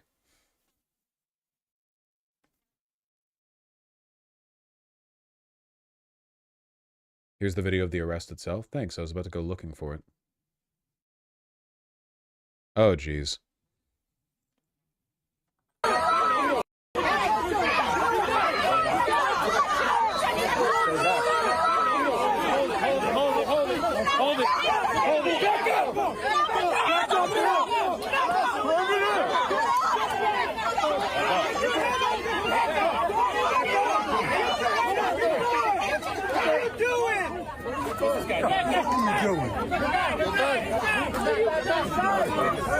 Super, super cool how literally every ICE officer now, apparently, fucking wears balaclavas. It's great. Really makes you feel like you're in America, huh? Like, genuinely, it's like for decades and decades, this image is associated with like post-Soviet like pseudo-democratic states of authoritarian regimes, of having a bunch of cops in plainclothes with balaclavas, just anything covering the face. And now it's just the norm. Just like that. Just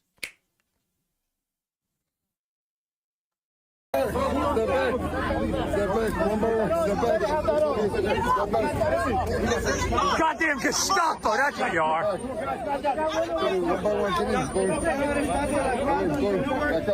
New Jersey's Gestapo, right here. Put on brown shirts, you'll look more the part. I like this. I like this cameraman. Alcalde de Newark. User, thank you.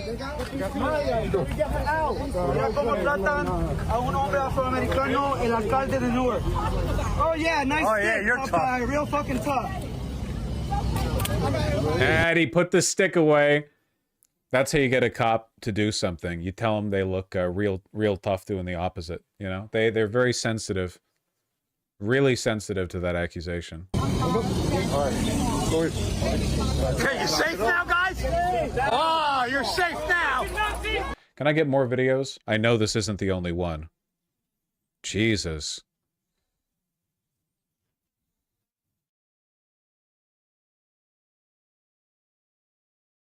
It's not just ICE or PD, it's like a bunch of different units. Yeah, well, the reason they all look like this is because you've got a bunch of different agencies working together. So the ones here who are wearing the olive clothing, this guy, here, hold on, you see more of them at the end of the video. The one in front of us right here, this guy, these are people who you can assume have some kind of training and expertise on the field. They're fully kitted out. But all of the ones that are wearing plain clothes, like, you know, not to put too fine a point in it, but like the lard ass over here, who's stretched a vest around himself, like a lot of these people are not trained law enforcement officers. They're people who, in a different administration, in the last administration, probably would have been pencil pushers.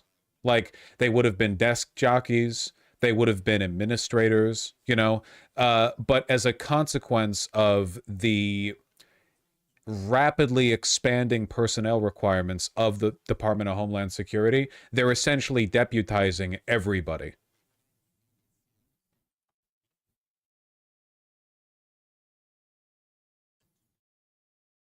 So when you see stuff like this, what that means is basically they ran around the office and they said, you know, everyone who can get a vest on, come outside, we're arresting the damn mayor.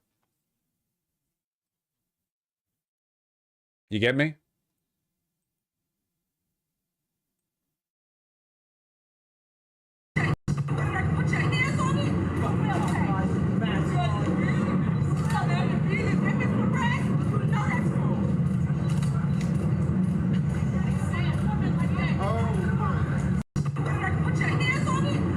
Yeah, we saw the Worcester, which people keep saying me it's not pronounced that way, but I don't care. That's what I see when I see it.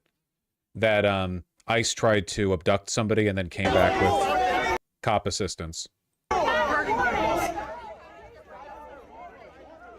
But that's something you should notice whenever you look at these arrests. See this in the back right here, ATF? What the fuck is ATF doing here? Like, seriously, they're arresting some woman. It's not like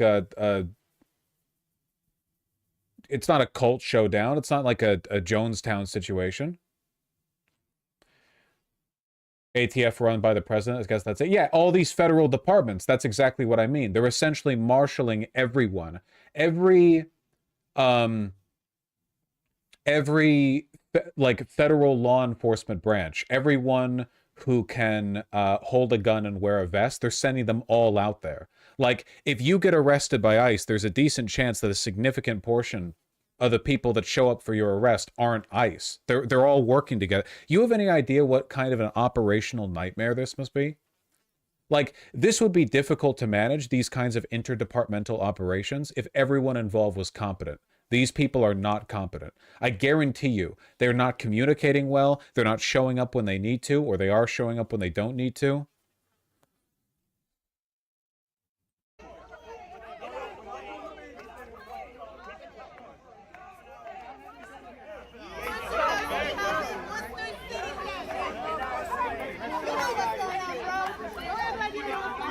There's Customs and Border Patrol.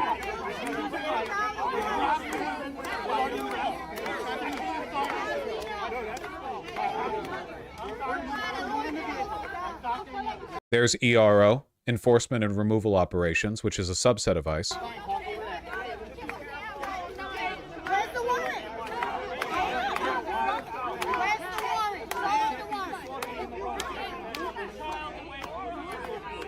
This is why they keep losing track of people.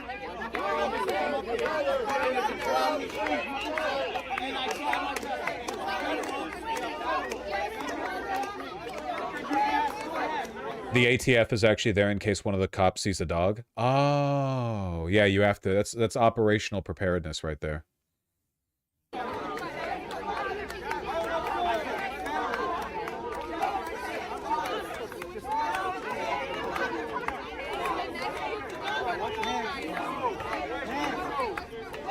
Guy with the lat spread over here is ICE.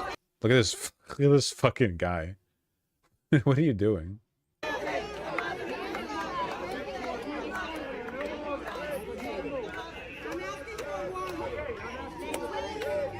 Person blocking over there, person blocking over there. They cannot leave, and they do not have a fucking agreement.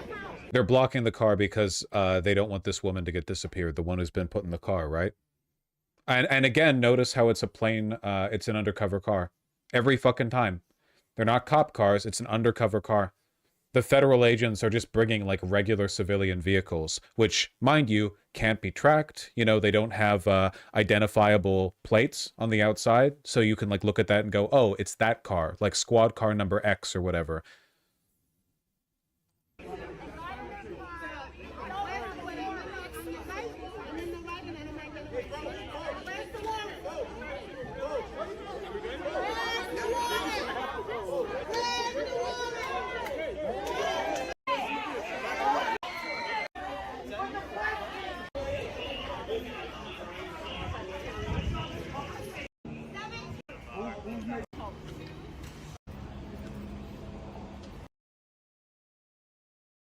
One of their vests said CBP, Customs and Border Patrol. Within their jurisdiction, but not normally the people that you'd expect to show up to an actual arrest. Normally that would be like ICE or ERO, right? Again, I think they're just pulling every 3-letter agency they can.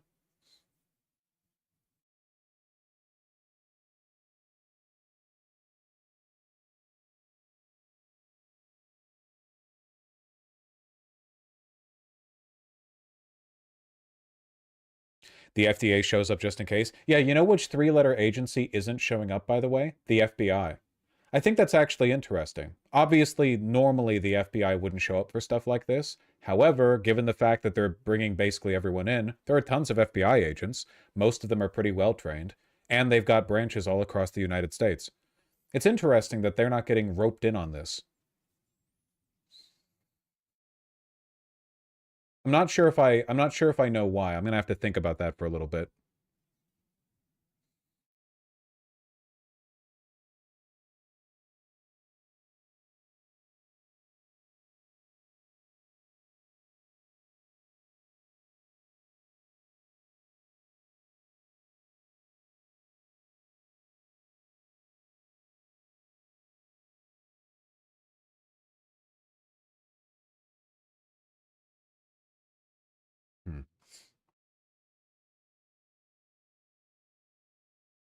Baraka was dragged back through the security gate in handcuffs. Gotta say, pretty ominous that to arrest Mayor Baraka, rather than the police taking him away to jail, which is what happens when you're arrested generally, they dragged him into the migrant detention facility that he was protesting outside of. So, you know, like that's a little...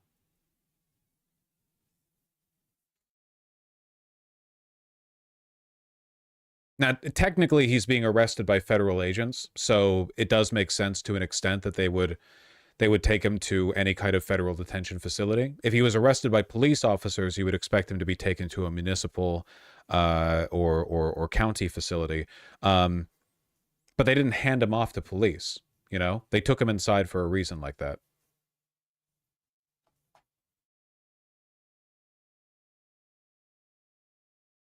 His goal was to inspect the conditions in the facility, so at least he's getting the chance to.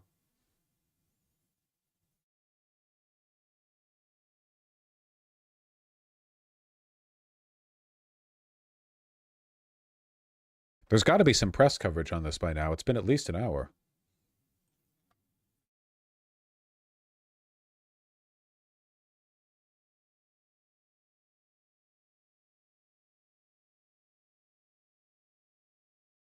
Menendez was roughed up as he was trying to protect us. It makes no sense, and it is highly unacceptable how this administration is trying to restrict Congress from doing their bare duties and the responsibilities that the people have elected us to do. What we just witnessed was just disgusting.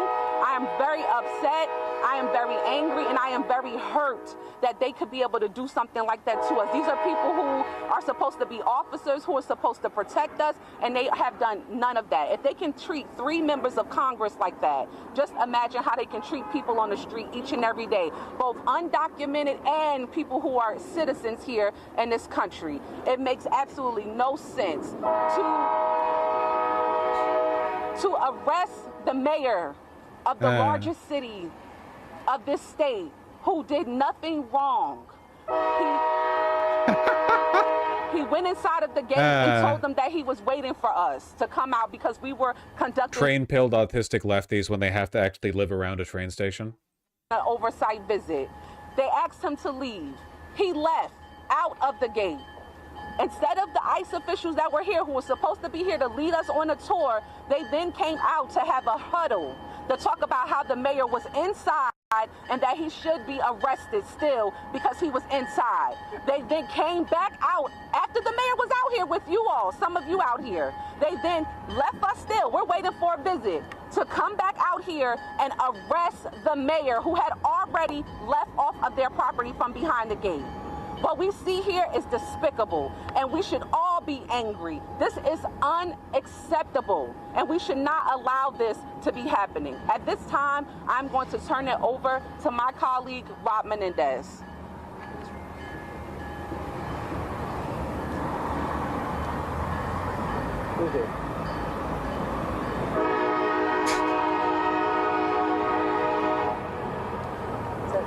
Worth noting, by the way, new information just coming in from the New York Times article I was just given on the topic that Mayor Baraka was in fact dripped the fuck out when he was arrested.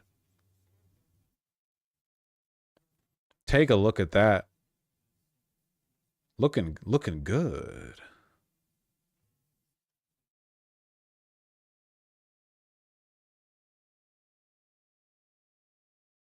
The weather's bleak, though? Well, you know, weather happens.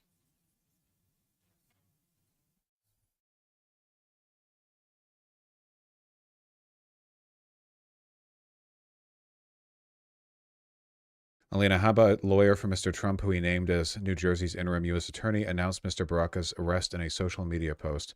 Mr. Baraka, quote, committed... You know what pisses me the fuck off? In the Associated Press... they just called Alina Habba interim U.S. attorney for New Jersey, not a Trump lawyer who was put there by Trump. Like literally, this guy worked directly for Trump. You know? That pisses me off. They call Baraka a Democrat.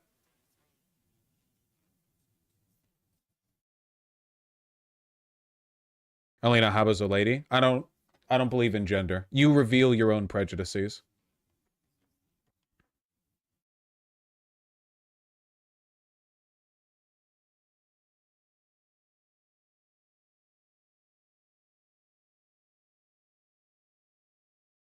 On Tuesday, Mr. Baraka led a pre-dawn protest outside a detention facility, Delaney Hall, which is expected to hold up to 1,000 migrants a day. For weeks, Newark officials had been arguing in federal court that the center's owner, GEO Group, was in violation of city laws because it had failed to obtain required permits or a valid certificate of occupancy. This is so fucking dystopian, man. Jesus Christ.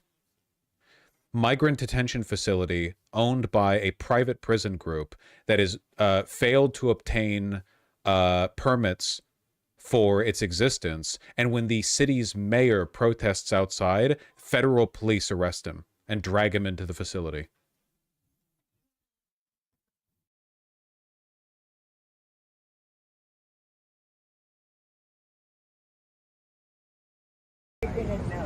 Fox News is having a hard time spinning this.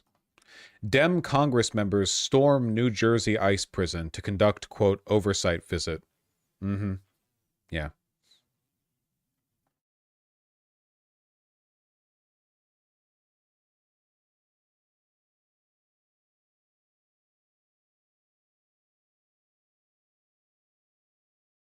Ever since January 6th, every Republican has used that rhetoric for everything, anytime anything happens. Remember when there were peaceful protesters for Palestinians in the Capitol building, and all they did was like be in the big like center entry room, the like foyer or whatever, and like laid down, and all the right-wing headlines were like, now who's storming the Capitol? They do this for everything. They don't believe in anything. They hate you. They want you to die.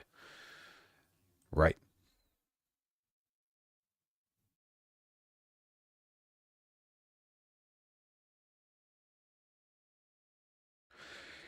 This illegal breaking and entering of a detention facility puts the safety of our law enforcement agents and detainees at risk. Illegal breaking and entering. Can you explain to me like what exactly he did? Committed trespass and ignored multiple warnings. What did he do? How far did he go? Where did he go in the building?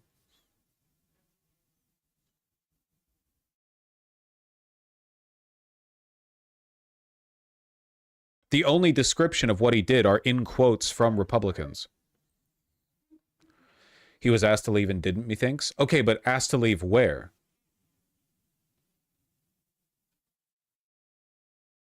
I can't begin to describe what happened here today. It started as part of our core functions as members of Congress to conduct oversight of ICE and privately run detention centers, where we waited patiently for over an hour and a half. Just waited. All All right, we are going to continue on with some breaking news that we are following. Let's take the mayor, Ras Baraka, under arrest. You know, it's very simple, Martha. As I've said, in the state of New Jersey, as Pam Bondi has said in the United States, we will not stand for anybody getting in the way of getting rid of criminals in this country. Acting U.S. Attorney for the District of New Jersey, Alina Habba, on Fox News there on the arrest of Newark Mayor Ras Baraka earlier today. Mayor Baraka was arrested by DHS this afternoon while he was protesting outside of a New Jersey jail recently converted into an ICE detention center. It was the second time Mayor Baraka had held protests outside the facility. Where physically was he when he was accused of trespassing? New facility built to hold up to 1,000 people. Footage of the arrest was captured by Congresswoman Bonnie Watson Coleman, who was also protesting at the facility today. Habba declined to say where the mayor was being held, simply that he was still in the state of New Jersey.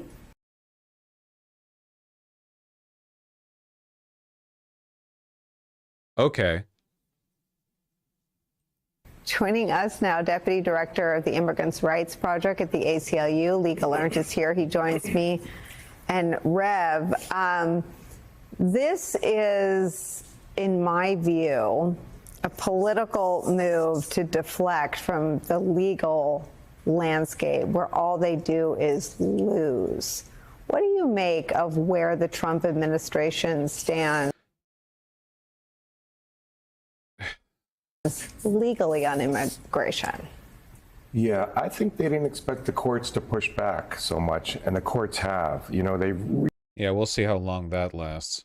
Shit, this is like genuine breaking news, developing news stuff, you know. I don't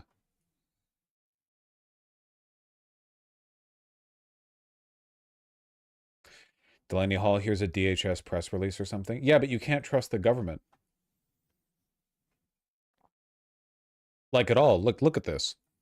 Members of Congress break into Delaney Hall Detention Center. Stormed the gate and broke into the detention facility. This is from DHS.gov.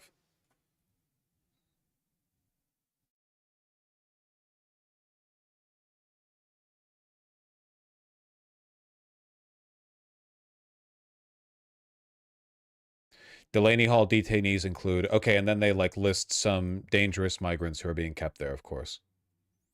They wrote this within like an hour.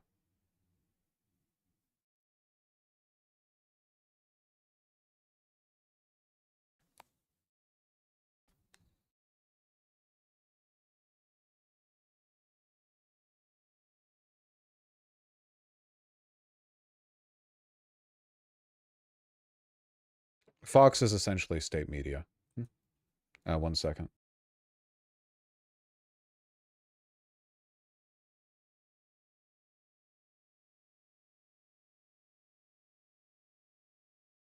Is this the breaking point, Vosh? I've made it clear before that I hate rhetorical questions like that, and I'm punishing you by muting you for an hour. I have to make it no. It's what am I supposed to say to that? Sorry, I'm venting my frustrations. It's unfairly being targeted towards you. You know, you're kind of catching a bit of the splashback. But also, like, rhetorical questions, you know, if you have something to say, you got to form the walls yourself, you know?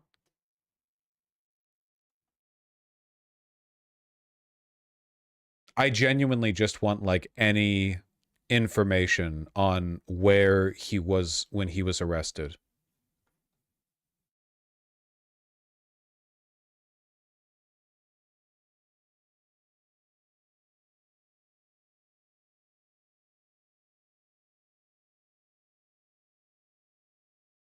Anything? This is breaking news. Breaking news this afternoon out of Newark. Mayor Ras Baraka has been arrested and is now in ICE custody. Our cameras were rolling outside of Delaney Hall as the mayor was walked out in handcuffs. The news confirmed by the state's top attorney. Earlier this week, Baraka was vocal about being against using the location as a detention center for migrants. U.S. Attorney for the district there, Alina Habba, posted on X saying the Newark mayor trespassed and ignored warnings from Homeland Security members. Ross Baraka has served as the Newark mayor since 2014 and is currently running for governor. Free man Baraka. Free man Baraka. Free man Baraka. Free man Baraka. Free man Baraka. Free man Baraka. Free man Baraka. Free man Baraka. I think I get the gist of the chant now. Phil Murray spoke out against the arrest. Well, that's good, I suppose. Jesus. I don't know, guys. At least we know that Mayor Baraka is still, quote, somewhere in New Jersey.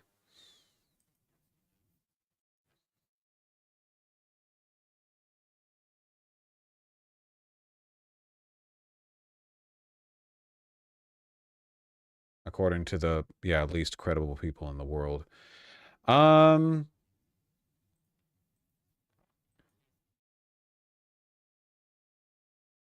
Shit. Yeah, sorry. I think that one needs to be sent out. I don't know, man. That one seems pretty important. New Jersey Democrats calling for immediate release of Newark Mayor Ross Baraka after arrest. Well, that's good to know.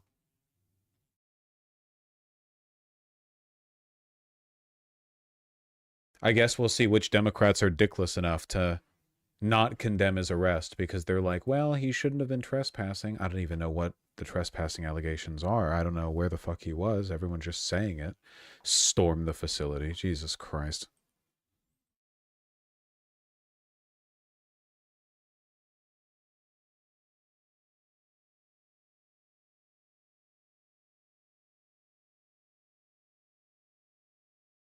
Well. Honestly, I think I'm a little bit oversaturated on the news for the moment. I think I'm going to read donations and then fucking dip. I'm going to send that one off to the editors. I almost got him. Come here.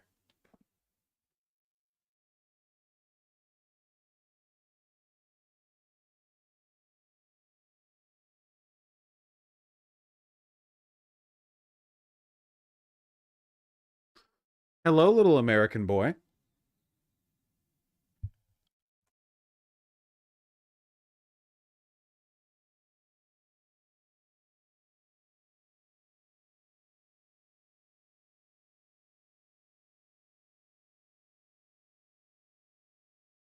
Me.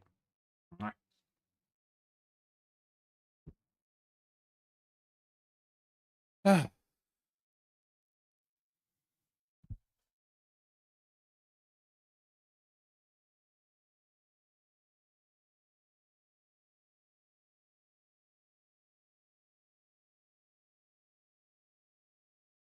that was a nice tonal shift. Get ready for another one where I thank you guys for your kind donations. Just a bit now. I hope I don't have to stream later. I'm never going to finish my goddamn High Elf campaign. Diggy Souza, thank you for the $5. I'll consider pronouncing it correctly in the future. Wabajack, thank you for the $5. I have never visited the Naval Museum in San Diego, no. Though I have wanted to. It's been on the list a few times. Submarines are cool and scary. Wardpipe, thank you for the incredibly kind $50 donation. Vosh mentioned Michigan, but not in a bad way on stream. W Michigan. I think I've been relatively positive on Michigan, haven't I? I don't think I've been excessively negative towards Michigan. You know, obviously you kind of run the line in the politically, you're a little closer to 50-50 than I'd like, but you know, you got some cool stuff there.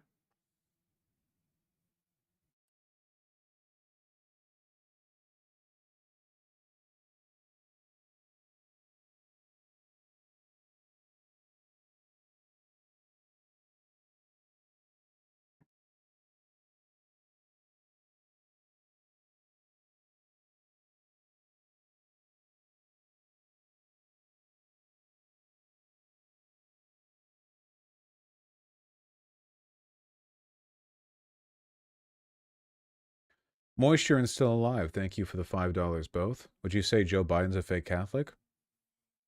I don't think so. He seems like most real Catholics I've seen. You know, he seems like somewhat committal.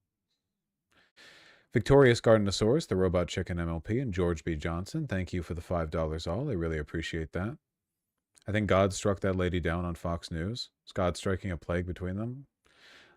I think we're a little while off from divine retribution, unfortunately. God willing. Victorious Gardenosaurus and Galactic Moth and Old Schoolist, thank you for the $5 all. I really appreciate that. They're definitely not just going after undocumented immigrants. They're going after legal immigrants too, including naturalized citizens. Yes, but there is kind of a descending tier list of who they can get away with going after publicly. But yeah, for sure, in the long run. Brewmastercraft, the $10. Hey Vosh, PV volunteer here. Would you be able to do me a huge favor and shout out our New Jersey state lead, Matt? He does great work for PV. Oh, maybe he can bust the Newark mayor out of jail. I don't know how that's doing you a huge favor. If anything, I feel like the one who's having a favor done for him. But, you know, thank you. Much appreciated. PV does do good work. Danger Noodle, thank you for the 5. Good luck with your sweater crocheting. And Panacea Pan, thank you for the $5. CBP is offering a massive recruitment bonus. I'm wondering if I should apply just to get the bonus, then do my job very poorly. I don't think it's that easy, unfortunately. You know, I don't think you can, you know, malicious incompetence your way out of the fascist regime, like brown shirt pay bonus.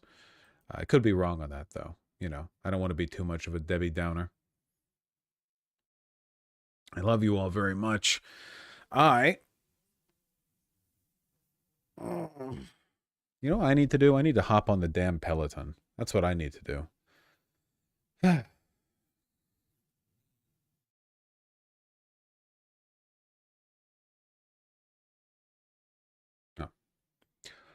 Hopefully nothing too terrible happens so I don't have to stream tonight. Either way, I'll see you tomorrow. I'm trying to play every race in Total War Warhammer. I haven't played any Warhammer fantasy races, like in the tabletop. I've played Nurgle, not Lizardmen and Beastmen, in Total War Warhammer 3. Iron Pond, thank you for the $5. Do you think Oda will be able to do Dragon justice when we finally get to see him make moves? Probably. He's delivered pretty well, like, every time, hasn't he? Has Oda ever let us down when it comes to, like, power reveals?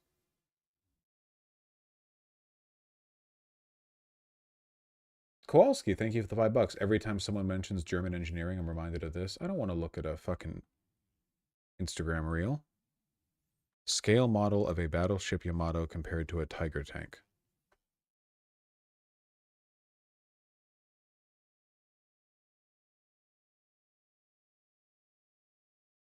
Yes.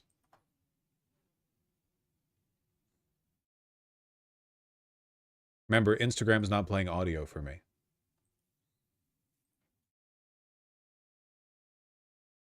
I don't get it. I mean, I think it's just that they're pretty. All right, motherfuckers, get out of here. Go. I'll see you soon. Shit-ass country.